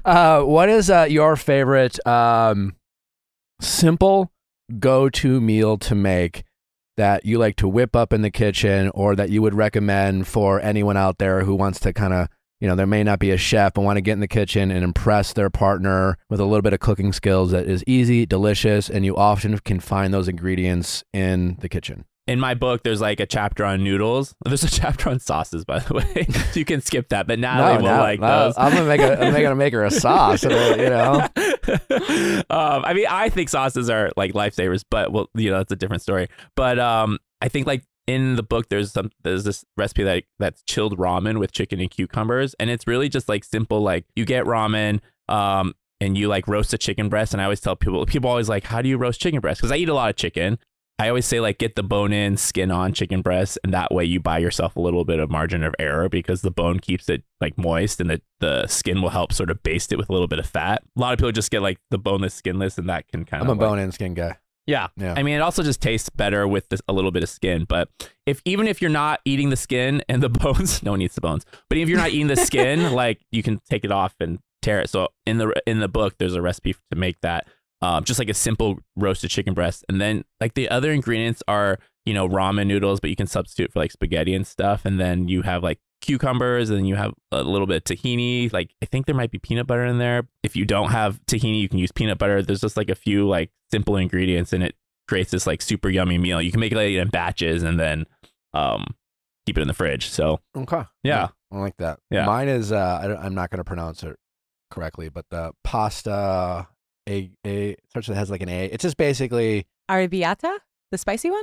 I mean, it can be. I like it spicy. Is that tomato sauce? No, it's just olive oil, garlic, butter, a little bit of butter, and spaghetti with a little cacio e pepe. No, it's pasta agliola or whatever. I know you're talking about, but I'm not Italian, so I can't think of it. Yeah, it's just. But I know you're talking about. It's like super simple. Super simple. Yeah, and so delicious. But delicious. So good. Yeah, yeah. Parmesan cheese, a little bit at the end. Right. You know, some parsley, fresh parsley if you have it. Right. But I know you're talking about. You can use the dried spices if you don't have the fresh parsley at home. But yeah, it's like a 15 minutes to make. Yeah, pasta's always like a good like quick dinner idea, but it's also like, you know, not the best thing to What's eat a every single common day. cooking error that you see people make all the time that most people think is the right way, but as a chef, you know they're doing it incorrectly, or that like a pet peeve of yours? Yeah. I mean, I have the weirdest relationship with chicken because I eat it so much, but I'm also like really weird about salmonella. Like I'm a total germaphobe and like a neat freak. So like, you know, like after I deal with chicken, I'm like scrubbing down the whole house and that's like every night I'm like scrubbing down the whole house because I hate the idea of salmonella. And I just don't want to be shitting out my pants for like 5 days. Yeah. But it's a pet peeve when people, it's like all related to chicken, when like people wash their chicken.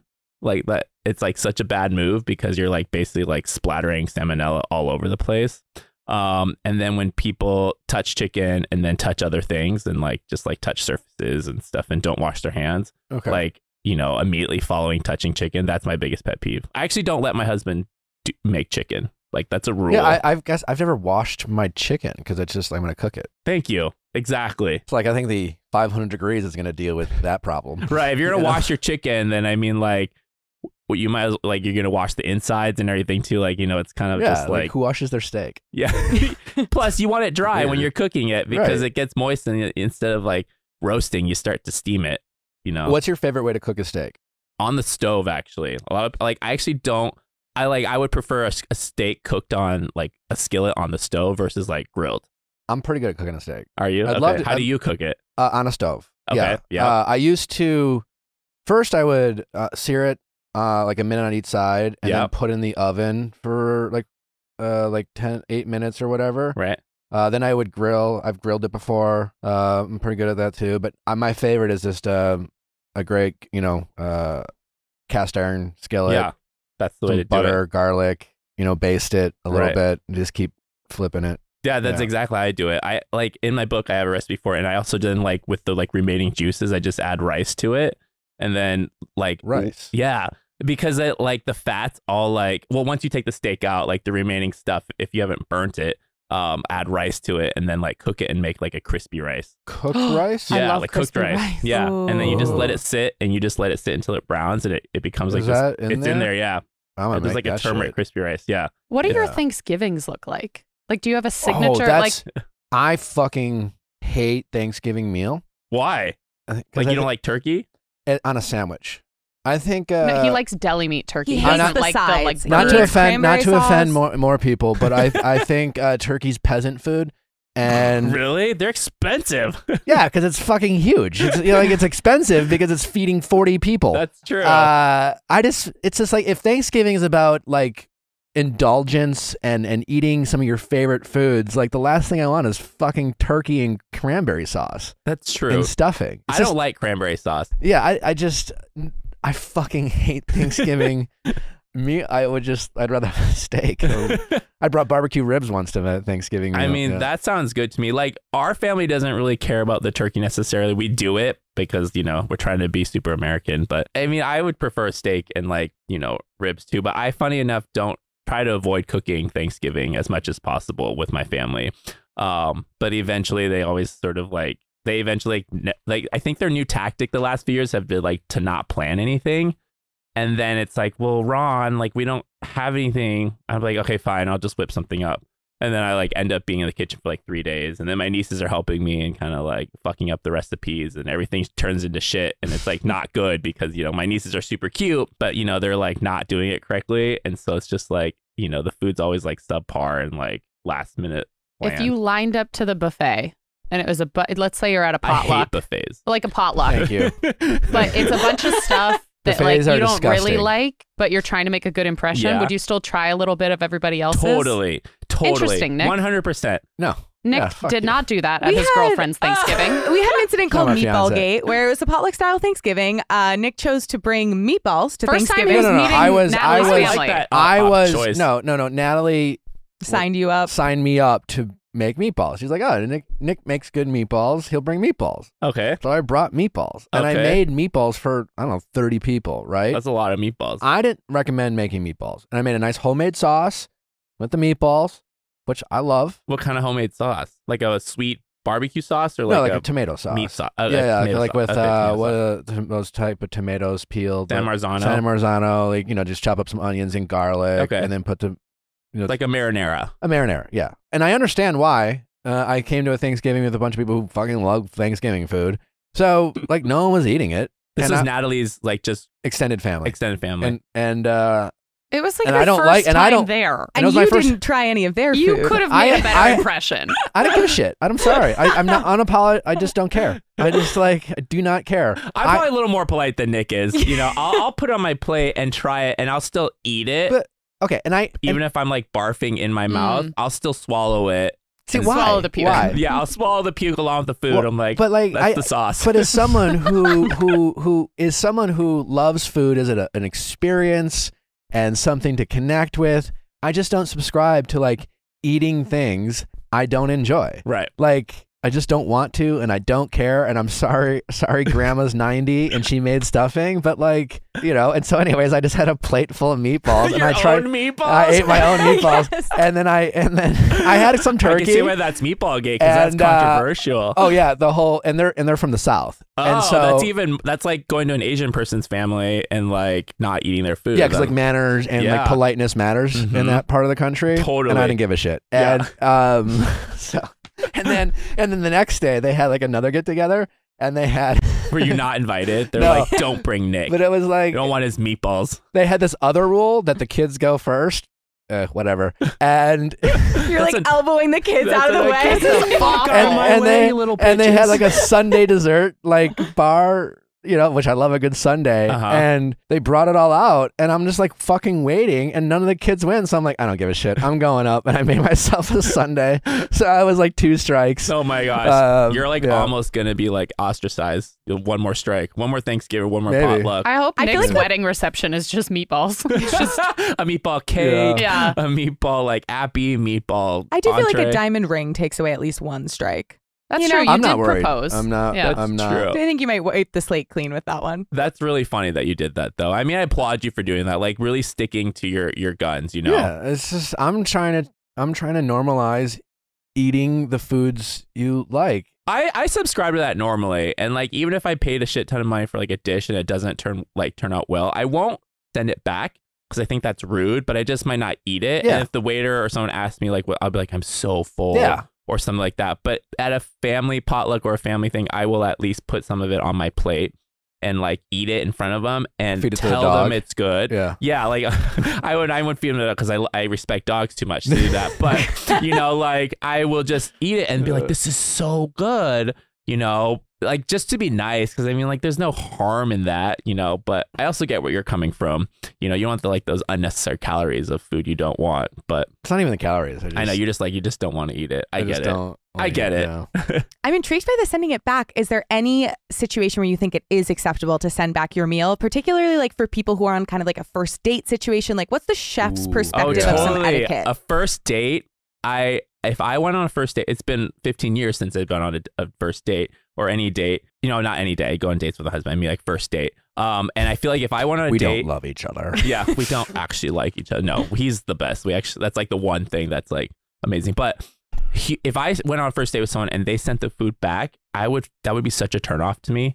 Because I'm like, oh my God, what else is this person going to complain about? You know, like, and I'm a complainer. I complain about everything, but that is the one thing I won't complain about is like, you know, especially on a first date, you don't want to make that impression, right? Because you want to present your best self, and you make them fall in love with you, and then you reveal your bad traits, and then hopefully the love and the the chemicals in your brain, the oxytocin, will overcome that. But even then, even not on a first date, I just don't send stuff back because I think, barring that it's like atrocious, you know what I mean? Like this is inedible. I've only done it once in my life. There was only one time that I remember sending a steak back because it tasted like completely wrong. Like that they had like something was off because the second steak they sent off, but it tastes like they had like dropped something plasticky on it and cooked it with it, and it tasted like rubber tires. That was the only time I've ever sent anything back. Everything else that isn't good, I'm just like, you know, if it's edible and I just don't like it, I'm just gonna like eat some of it and be like, I'm so full, I'll take it home. Like I'm gonna save it later and then just throw it in the trash. Marry, fuck, kill. Olive oil, salt, pepper. I would kill salt if I could, only because it's not good for you. But you need it, obviously. I eat a lot of salt. I'm salt That's heavy. what's gonna kill you, not biting your nails. But coming from a chef, people are like, you need to season, which is true. This is like I'm revealing my thoughts on salt. That's a hard marry, fuck, kill because like Well, you that's kind why of we need play. all of them. Okay, I would marry olive oil because I think olive oil is like essential, necessary, essential, and healthy. It's good for you. And that's like a long-term relationship. Whereas like maybe like kill pepper if I had to. Yeah.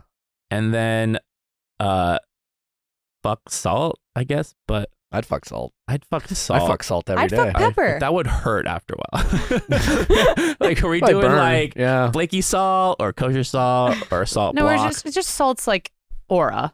Okay. Like, yeah, if salt was a person. The Aura. metaphysical. Yeah. Yeah, okay.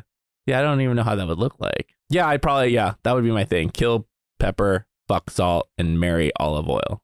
I know in your book you have a whole section on hot sauces.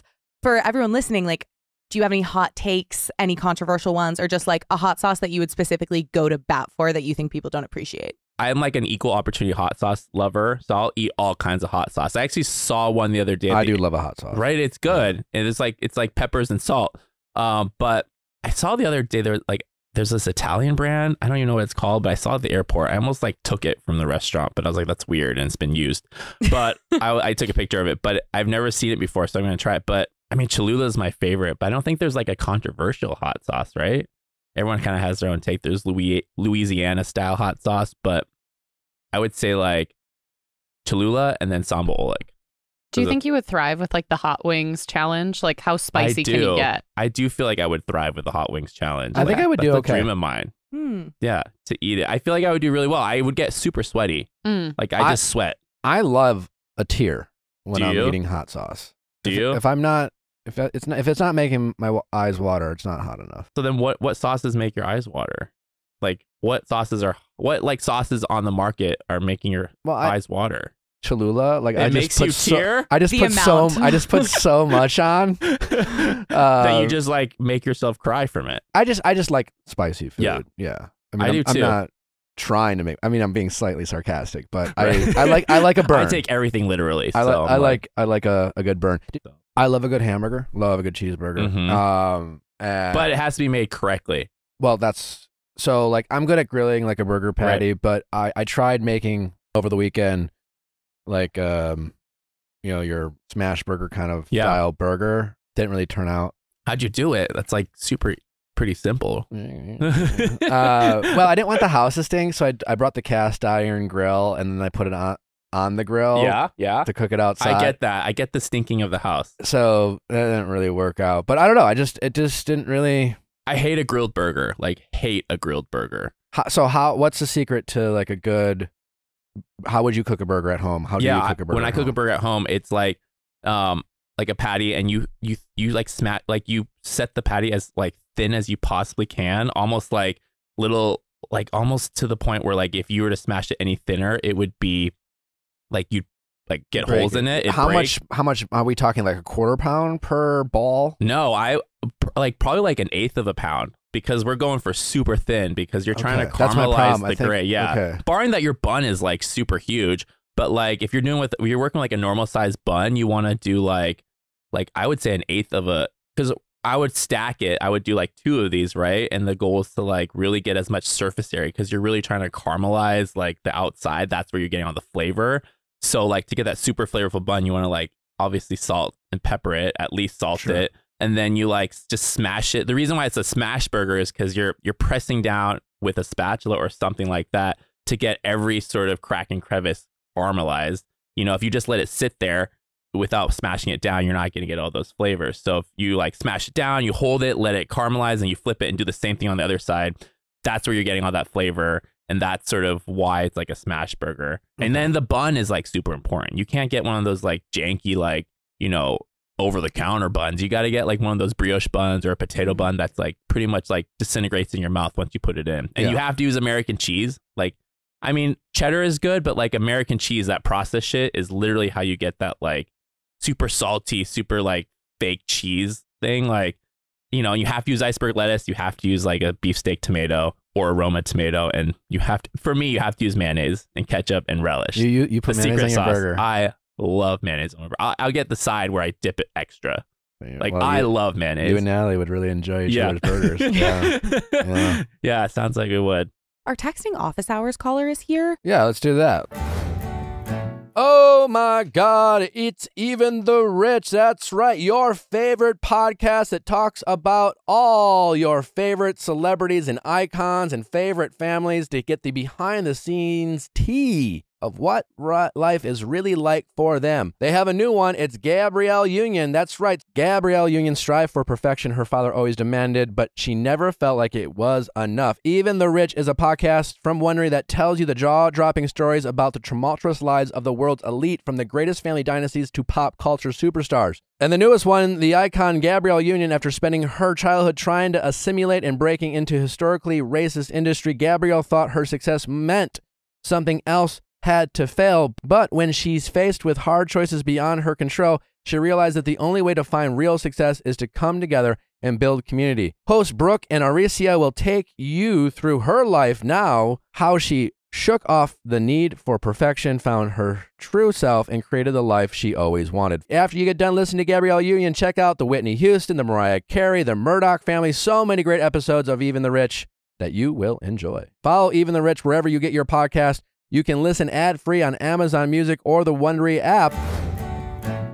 How's it going? Hi, my name is Maggie. I'm 26. I basically need advice because someone that I've been interested in is constantly flaking on me, and I don't know if I should give them another shot or just call it quits. Okay. Why do you think you should keep giving it a shot? What makes you so excited about this person? Besides the fact that they constantly flake on you. And I want to know what you mean by flake on you. Yeah. You know, like define what that, like specific instances, what that means, because that will dictate sort of how you handle it. So basically, it's one of the first people that I've been really talking to since my last breakup, and I've gone on dates since then, but then I just think about this person over and over again. Like, I don't know, she offers more than my ex did, so I think that pulls me in a little bit. I mean, the fact that that's the first thing, the first thing out of your mouth, it seems like more of a you thing than a her thing. But the fact that the first thing you say you like about her is that she just offers you a little bit more than your ex, which is understandable. I mean, the vegetarian, the reason I liked her so much is because, you know, way back when I was very Catholic and going to church, and I fought with my very first girlfriend about, like, she didn't like going to church with me, and that was such a big deal, and then the new girlfriend wanted to go to church with me. It was like, great, right? You know, right. Everything else hated about her, but in the beginning of our relationship, that was such a big deal that it made I just put that on a pedestal. Just remember, like, that your ex is not a bar. Like, your ex is not a bar. Your ex is an example of someone that doesn't work for you. So for me, it's kind of like you should learn all the things that you did not like from your ex, but also set sort of standards for yourself. Like, what do you want in the next person, and not necessarily use the last person as like the lowest comment, like the lowest bar, that they just need to jump that bar, because your ex could have just been like a really shitty person, or like just someone that really was a horrible fit for you. And I think, like, when you're dating, it's more about like, this is what I want in this person. What are my sort of non-negotiables? And if someone doesn't reach those, you move on. Like, you have to, like, know your worth. I think I always tell people that, like, you are worth everything. Like, you are worth everything you want. And that's just the truth. And it's better to be alone and happy than with someone else and unhappy. And so, like, for me, I feel like if someone's flaking on you and questioning your self-worth, because it sounds like they're making you feel not special and not important. And, like, that's going to feel like shit. And they're setting the precedent for that for the future. And it's kind of like, yeah, is this person better than my ex? Yeah. But, like, is it what I deserve? And you're like, no, I'm actually fucking awesome. I'm amazing. I deserve the best. And, like, that's sort of where you should start, right? And then everything else, you know. Yeah, it sounds like you're excited about the mystery of her. But let's get into her. I know, her. that's what I was also wondering. Yeah. So how many dates have you been on? It's just the chase. Probably. But how many dates have you been on with her? Just one. Just one. Just one. Okay. And we also have some of the text messages for the back and forth, because I know part of what you were saying is that she might flake, but she does act very apologetic. How many times has she flaked? So you had one good date. Yes. And you left that date kind of like excited. It's not even so much like flaking. It's more we plan to hang out and then something comes up and then we never reschedule it. Okay. Well, Ronnie, you want to do a dramatic reading with me? Can I do a dramatic? I don't want to. Is it okay if we do a dramatic reading, Maggie? I can smell the disappointment from here, but sure. This is a no judgment. Okay, who do you want to zone. be, Maggie or the flaker? I'll be the flaker. Can I ask you a random question? Haha. Go for it. We've been talking for a bit, and I really enjoyed our date, but I just wanted you to know your intentions with it all. Just nervous. I've been bugging you a lot, and that's just the last thing I want to do. This is not how you talk, Maggie. I know that. This is a very dramatic reading. This is how we talk. I'm trying to win an pretending Oscar to be, here. Yeah. Yeah. Well, I think it's important to note that she did not respond right away to that. It seems like maybe Yeah. the next day at 4:55 p.m. It doesn't say when you sent that, but it seems as though it was the next day she responded. You sent it at night, it looks like, and she sent it late afternoon. So you sent that text at 9:45 p.m. This is 4:55 p.m. the next day, almost 24 hours. Hi. I'm so sorry I didn't see this until now. And I promise you're not bugging me! ! I like talking to you a lot, and I know I may not seem like that just with how busy everything is. I guess I don't have intentions either way, if that makes sense. Like, to me, kind of whatever happens, happens. You respond at 5:09. Okay, I like that you're responding quickly. One thing I always encourage people is like, don't like play the game other people play. Play the game you want to play, as in like, so if you want someone to respond to you in a timely manner, you do that too. And if they're not reciprocating in that way, then your communication styles might not be the same. You know what I mean? That but is going to to be a your problem point, later. if you match the energy that you don't like, you're setting that precedent that, Totally. we don't need to 100%. respond quickly or make it a priority. We can just kind of see it, forget about it, get back to it a day later, and then, make up this like white lie that like, oh, I totally like just saw this now. Totally. Yeah. And one thing to remember. I am guilty of doing that though. Of what? Of matching the Of game? waiting. Of waiting because she waited. Yeah. Well, here you didn't. Because I don't want to seem too eager. No, I mean, you're not. I mean, everyone has their phones on them nowadays. That's just the truth. Everyone's phone is on their sides. You waited 15 minutes, so. Yeah, it wasn't even that long. Yeah. Okay. Yes, that makes sense. I want to go with the flow and just see what happens too. I overthink easily and just get in my own head, so I need to ask. Haha. I know you're super busy. So, and that's like the cutoff of that interaction. And was that the most recent one? No. There was 2 separate times that I didn't realize I asked, can I ask you a random question twice? But 2 separate times where it was like the same kind of response. Yeah. I don't know what Within, Ronnie has to say about this, but if I'm giving a thoughts. real-time note here, I don't think she needs to know all your insecurities about this relationship so quickly. Agreed. Just like, I'm in my head, and I think that. I do that because I'm a sweet person. Like, you come off like a very sweet person. You're like a very sweet person. I mean, for my just initial thought, I was like, you're such a nice, sweet person, and you deserve another nice, sweet person. I think when someone uses the words busy, that is like setting the precedent that they're not going to be around that as much as you want them to be. You know what I mean? Otherwise, if they aren't going to set the precedent, they want you to know that they're going to be around and reachable and communicative. The only thing I'd say to that, though, is that you guys have only been on one date, and you really had a fun time. It sounds like she had a nice time too, but you're in your head and you've put her on a pedestal because you're comparing her to your ex. And so you have this like added excitement, this added optimism and enthusiasm. She might have been single for a while and maybe more comfortable of kind of being alone, and she's feeling like less angst and pressure. And you could be just projecting that onto her where it's just like, oh, man, this person really likes me after one date. You're not trying to push her away, but it could come across as a little much. It's like, well, I like you too. And you're responding like, oh, I know, that's great. I've been sitting in my head about you. And you read that and you're like, oh, shit, like, fuck, this person really likes me. And if they had a nice time with you, they could feel that pressure. No one wants to like hurt people, or, and like disappoint people. And so I think if you show too many of your cards early on before they have a chance to really feel comfortable with you, they could pull away just because they could say, well, I don't know, this person just likes me more than them and I'm just not on the same level. Yeah. The truth is, you don't know her anymore. She knows you. You've just decided that you like her before she's decided she likes you. And you have no reason to like her more than she likes you because you don't know anything about her, really. Very sound Right. advice, Nick. Yeah. Thanks, Ronnie. Yeah. Yeah. I actually really respected that. Um, Not actually. I mean, I do. I did. No, actually is a word that gets used a lot with the show, you know? And I think it's an underdog. No, I'm not which surprised. What is everybody loves. what I'm is not surprised that Nick what knowing is this what is stuff. the the review. the review? It was surprisingly Insightful. insightful and substantive. God. Shocking, actually. Against all I'm not odds. shocked. Yeah. But I appreciate what you just said. All right, let's continue. Yeah. Wait, so then she responded, "Hey, hey, yes, what's? Oh, so you It must sounded like you must have said something, right? you must have said something." And she goes, "Hey, yes, Yeah, that was like, I think that one was the one that I did the first time. okay, So Okay. it was two separate times. And I think the reason why I did is because our communication is so like limited that I was like, should I keep putting my time into this person and like wanting to make an effort to meet with them again? Or should I just call it quits and move on? And so I didn't know how to see where she stood.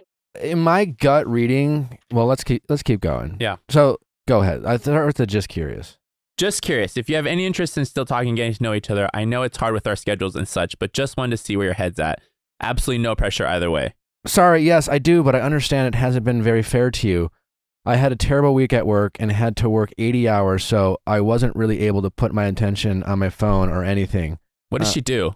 Do you know? What is her job? She's law enforcement. Okay. Oh. So she works nights and it's completely opposite schedules So like daytime, she's kind of available when she's not sleeping. when she's not Yeah. sleeping. Okay. No, don't be sorry at all. I know I've been super annoying about hanging out and I feel bad for that. I haven't been giving a great impression. I just wanted to ask to see if we were on the same page. I was going to say, okay, I have a thought on that. But more importantly, I'm so sorry to hear that you had a terrible week. 80 hours is so much I can't even imagine. How have you been feeling? I'm here if you need anything. I would like not be like, I'm being super annoying. Yeah, Because you're stop- not being annoying. Stop criticizing yourself. I know I need to stop doing that. I know. Yeah. She'll let you know. Because I also think it's like this protective thing, and like you want to prove that you're self-aware of like, hey, like just so you know, like I'm on the same page, and it's like it's hard because it's like then you end up telling on yourself a lot, where it's like you want to get ahead of the narrative and be like, oh no, don't worry, and like almost like accuse yourself of something so that way you can defend yourself from it. But it's like she hasn't accused you of anything. Can I ask you a Amen, question? Amanda. Can I ask you a question? That was actually really That was actually a really good question. I'm shocked that came out of your mouth. No, that was really good. I have a question for you. In your last relationship, did you check in the relationship? Did you check in with your partner as much as you did with her? Because I find it almost kind of ironic and funny that early on in dating, if someone really likes someone they don't know a lot, they'll do stuff like this. They'll, what are we? If you check in, and like you have no really reason to check in as much with this person. You kind of, as we've discussed, you don't really know her. You've been on one date. Like I understand you want to hang out with her again, but like you're kind of talking to her as if you're in a relationship with her. And yet when people get in relationships, they often check in a lot less because they don't want to rock the boat. You know, Do you, Natalie, not check in with that each other? Well, I mean, at this point, we you do guys- all the time. Yeah, at but this point. But I find that people often, like, once they decide they like someone, we're in a relationship, it's like, I don't want to ask the questions, the answers I don't want to know because, you know, I don't want to upset you. Right. And I don't want to upset this. Right. And now that I've confirmed that you like me, that's good enough. That's interesting. I find that like backwards because I feel like once you're in a relationship, you feel safer. I think I checked in a lot in my last relationship because I wasn't feeling like validated and I wasn't feeling like loved in the way that I wanted to. So I was constantly checking in to see. I mean, that's great. Yeah.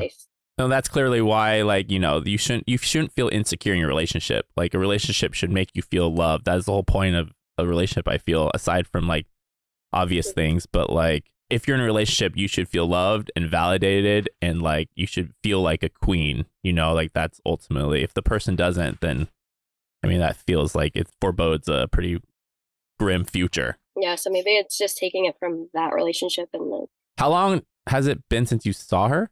a little over a month. Oh, Over a month. oh, you haven't had a second date since, oh, I mean, I feel like that in and We of were itself. supposed to, and then things kept coming up. I feel like that in and of itself is like a red flag, right? Because I mean, the point is like, kind of busy. who's like Well, the cop? I'm She in is between. really busy. I'm just in though. between. So that's why I'm like, am But I how do just you know overthinking? she's busy? Because she tells you? She works a lot, and like she'll randomly text me like a few days after our last conversation and like last night she texted me and like asked me how my week was. So And then she got randomly called into work on her day off.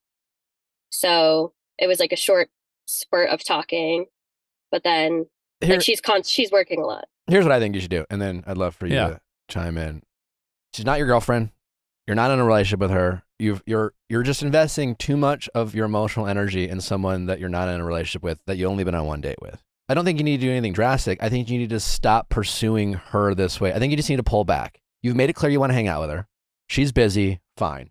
So start dating other people. I don't think you need to close the door here, but I think you need to stop like pining over her and like putting her on this pedestal. And I'm guessing you've probably dropped off the grid when it comes to dating other people and invested all your kind of emotional energy, like thinking about this person and talking to her and texting back and forth. I'd kind of get back out there and listen, if she reaches out to you and says, let's go out, I think it's fine to go out, but I think, kind of go in a little bit more, not necessarily guarded, but just, she's busy. If nothing else, she might be just a really nice, wonderful person that's just like too busy to prioritize you. You already got out of a relationship where you didn't feel prioritized. So I would caution you to really invest in someone who just might not have the time for you. But either way, like you've made it clear, let her pursue you, and let her reach out to you and not just check in. You can respond, but like, you don't have to ask her how she's feeling. You don't have to ask her stop at asking her if you're annoying her. Just respond to her. Give her the energy, I guess. Maybe we're kind of contradicting herself, but I would let her reach out to you and then let her make a plan. And I don't think you need to like cut her off or anything. She's not your girlfriend. You're not even in a situationship with her. There's someone you went on a date with. Right, so yeah, one date. Get back on the app, start dating. And if she has an interest in you, she'll feel that energy of you pulling away and she'll maybe check in and say, let's get out. And she'll carve out some time for you. I just think you need to stop fixating on this person because it sounds like you had one great date and then just said, I'm going for this. Right. Because I've gone on other dates, but then I don't get as excited. And then I'm like, okay, so the gay relationships can be like that. Yeah. You know what I mean? Gay relationships can be very much like one date and you're like sold and you're married. You got like the trailer and you're going to Home Depot and you're moving in together. Is it only gay relationships though? I mean, I've heard straight people do it. I've done that 100 times. But I think especially like for situations where there's like two women dating, like I found, and I know that a lot of my other queer friends have found that there's like such a shared foundation of like, like having that like infrastructure of communication that like women tend to have with one another, and then also shared queer experience that it's just like very easy to like be on the same page very quickly with women in a way that like with men it's more of a slow burn, I find. Correct. Yeah, like I think with two men dating it might not always be the same way, but two women. And is that thought of as a good thing? Because it almost to me sounds like it seems like a good thing, but it's almost like a false sense of security because you're able to build camaraderie right from the start. But without really getting to know them. I mean, Maggie, feel free to like contradict or like disagree with me on this one, but I feel like there's the trope of like U-hauling, which is like the verb that they use when like two women are like usually like lesbians be U-hauling, like they're like get to know each other, like kind of dive right in, are super excited, like moving in together ASAP, that kind of situation. And I think it's not like necessarily like upheld as like, oh, this is an amazing practice. And it's usually used kind of like jokingly, like not in like this is a terrible thing to do, but more in like, let's call a spade a spade. Like people have this tendency, let's label it, let's like name it out. And so it's not necessarily like a super insulting thing to say. It's also not necessarily like a praised thing. Right. But Maggie, feel free to disagree with me on this. Yeah.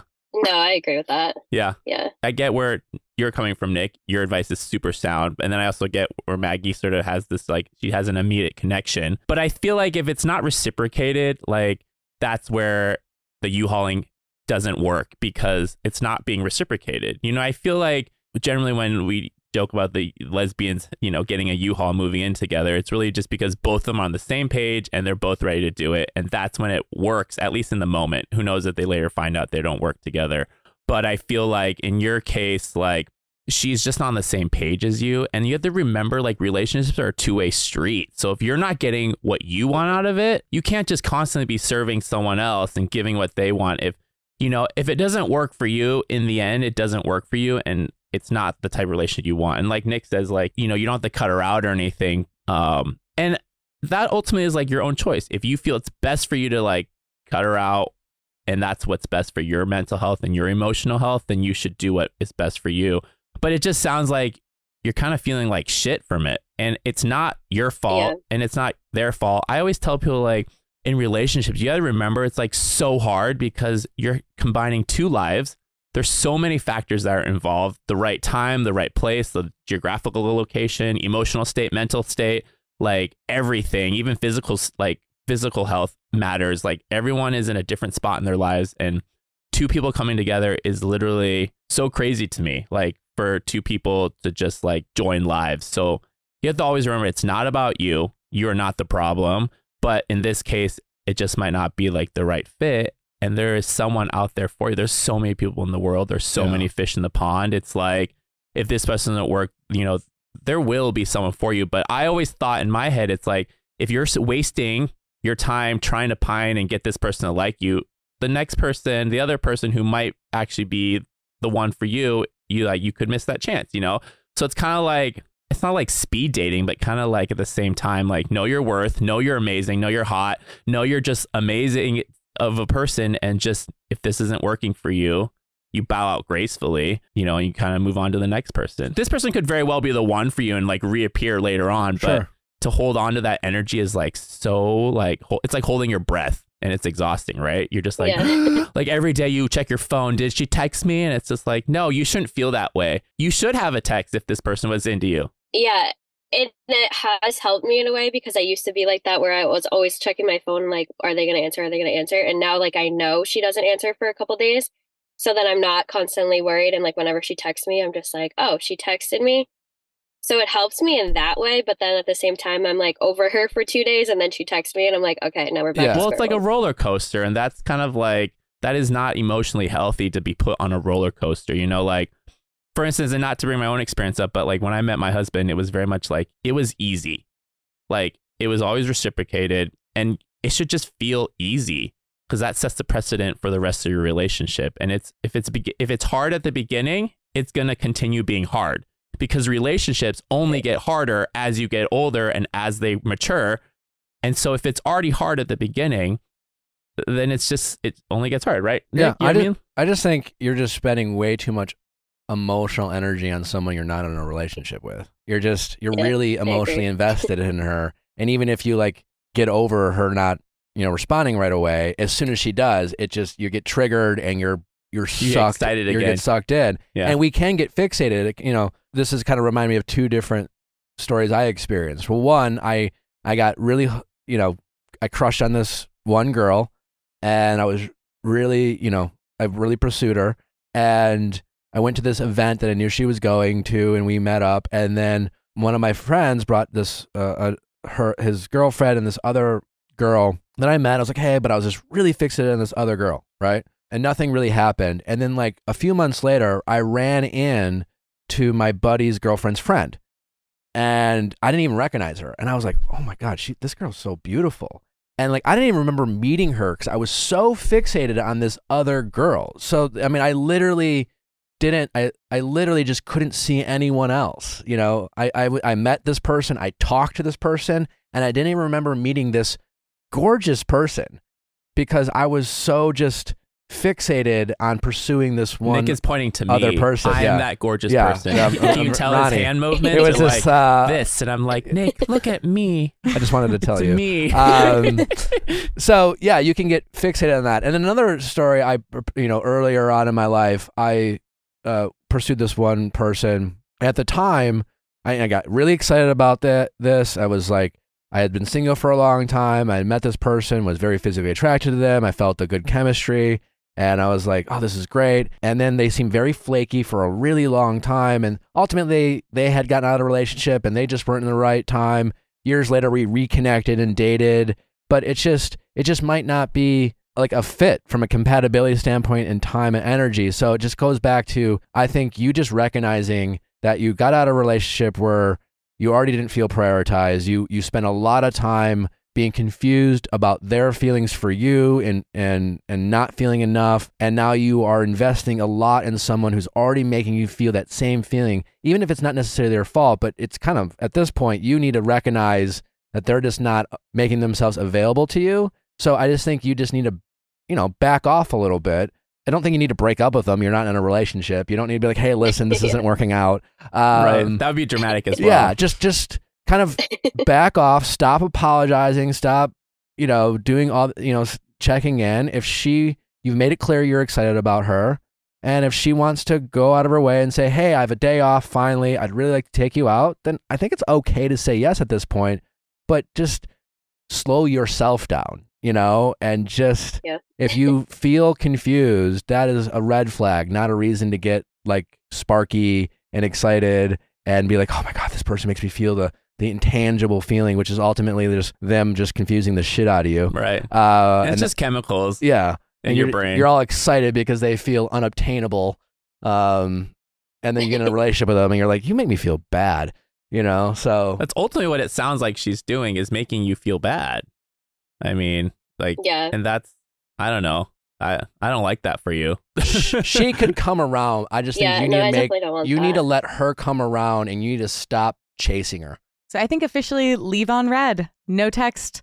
We're not going to text in this texting office hours. I think you can reply, but yeah, I wouldn't reach out to her like now. You don't have to be a bitch and be like, just ghost the person, but you can start to like, be a little bit more short with your answers. Yeah. And then if she checks in and be like, oh, you seemed really busy. I just think you just didn't have time for this. So I just kind of moved on. Yeah. But I was going to say but she shouldn't like you back because you're now playing the game of like cat and mouse. Like that's, like, it shouldn't be like she only is interested in you now because you're the one who's unavailable. Like, if you like each other, ultimately, you will make time for it to happen. You will make time for each other. Just to play devil's advocate, I'm wondering what you think of.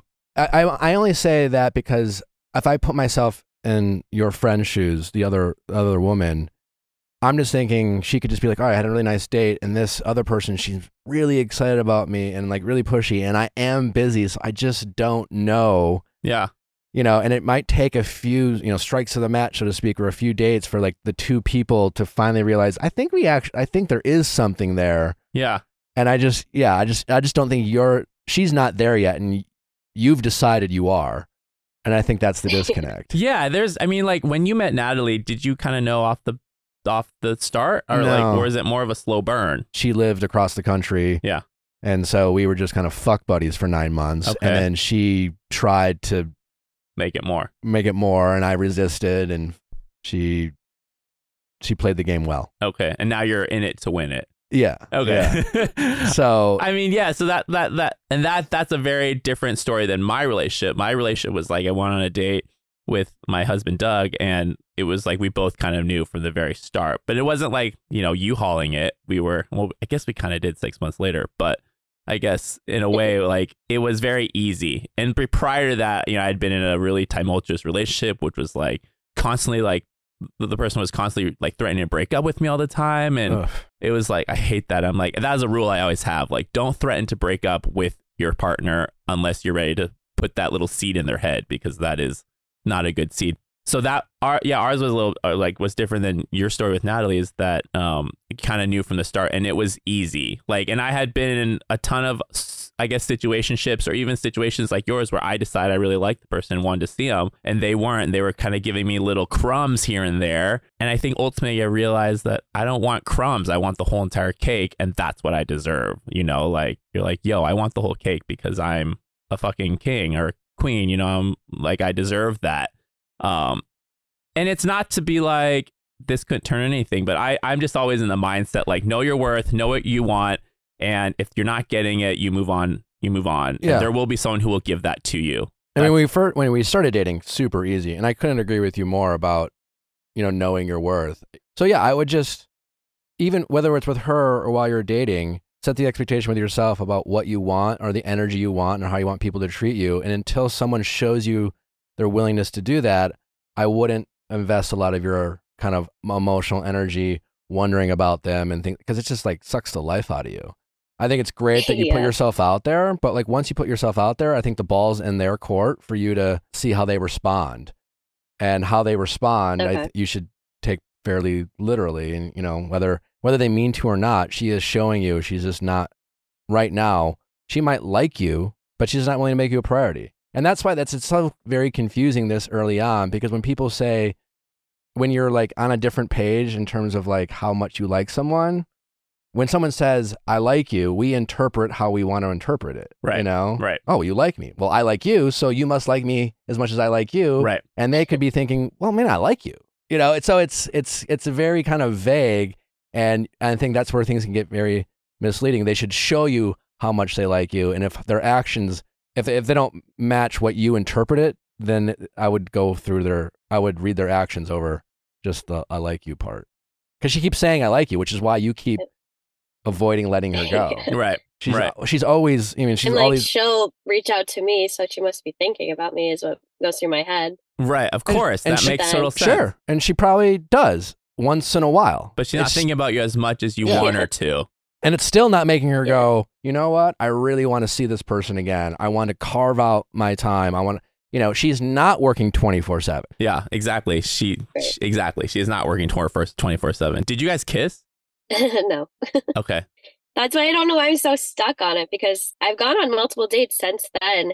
It just is like friend vibes, and I'm like, okay, so.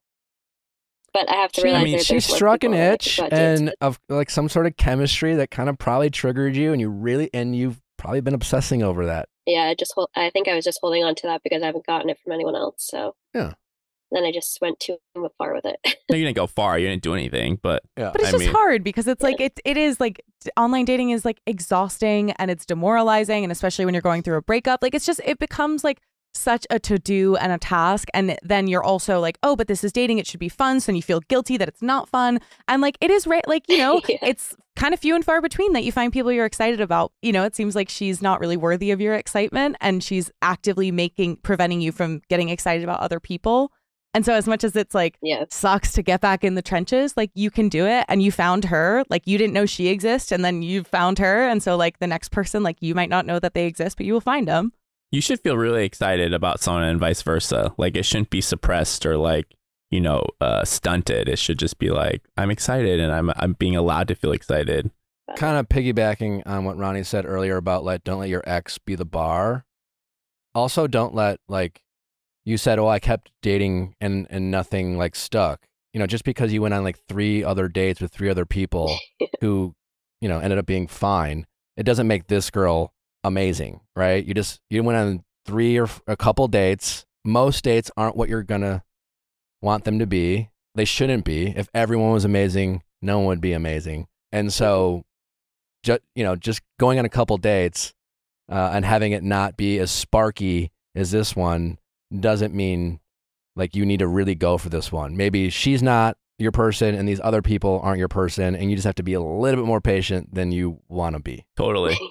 Yeah, it is a numbers game in a way. Totally. Like it's about, you know, it's not the same story for everyone, but for most people it's a numbers game. It's just kind of like having to go kiss a lot of frogs to get to your prince. If you're going in this on case, you know, bunch of dates and you're liking most of them, you're doing it wrong. You should have your expectations and your boundaries, and most people should be like nice people that you like kind of vibe with, but ultimately it just aren't your person, because we want to meet that person that we really connect with. So you have to have some of those standards, and most people shouldn't meet those standards, so that when you do, you know, it's like worth your energy.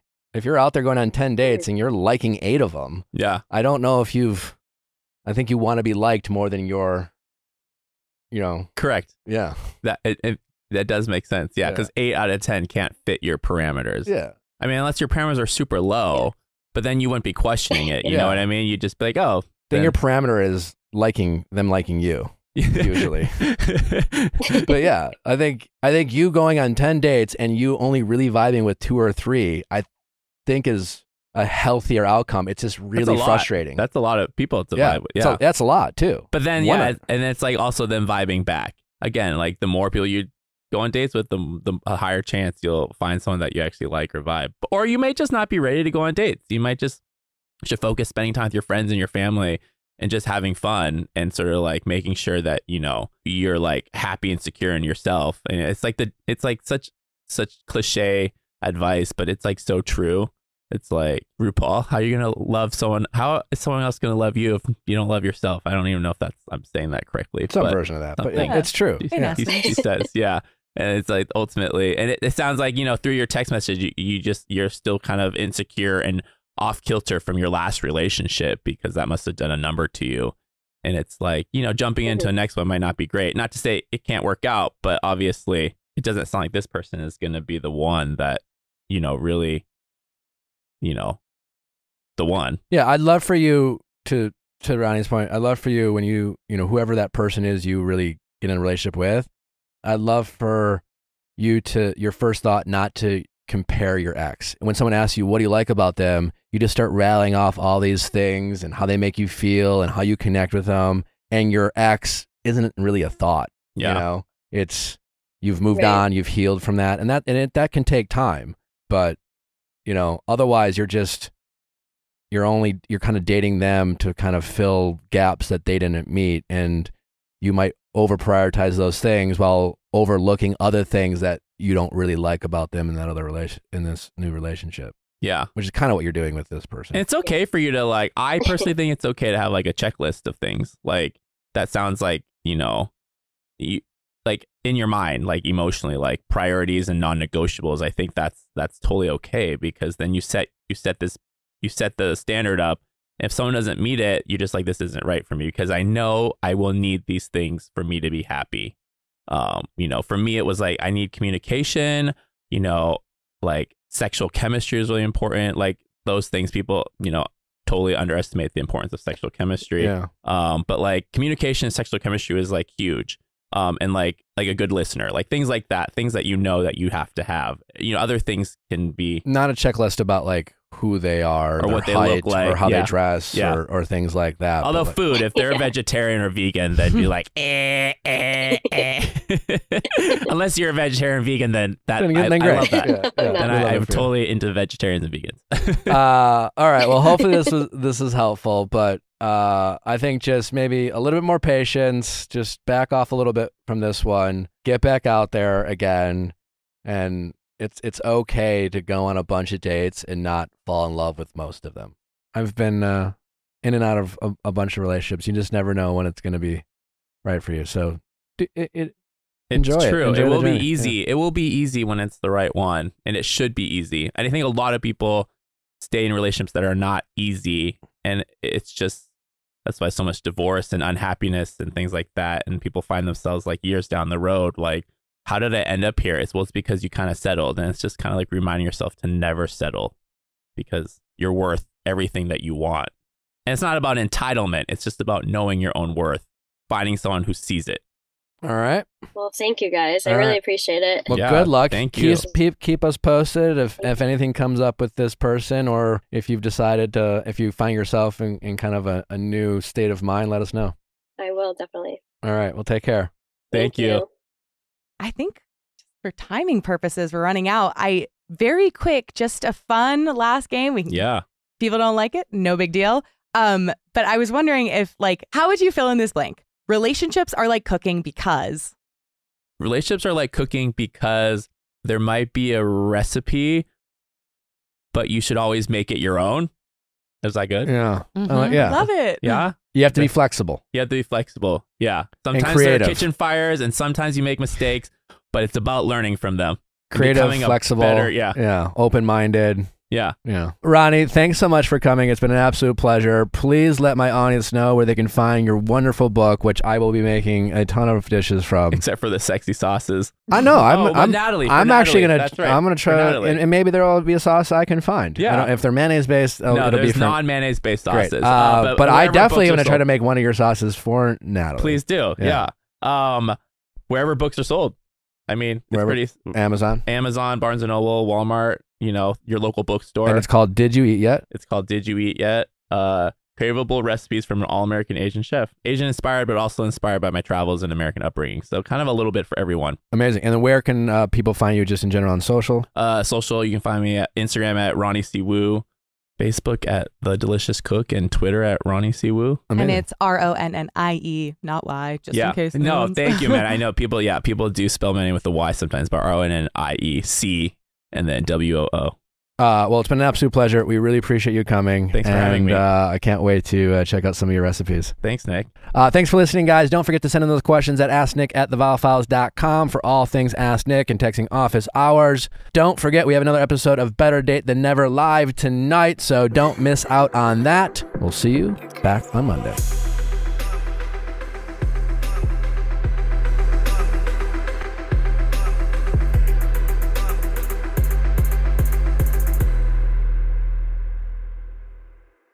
Hey guys, if you loved what you listened to, make sure you hit that subscribe button below. Thanks for listening. We'll see you next time.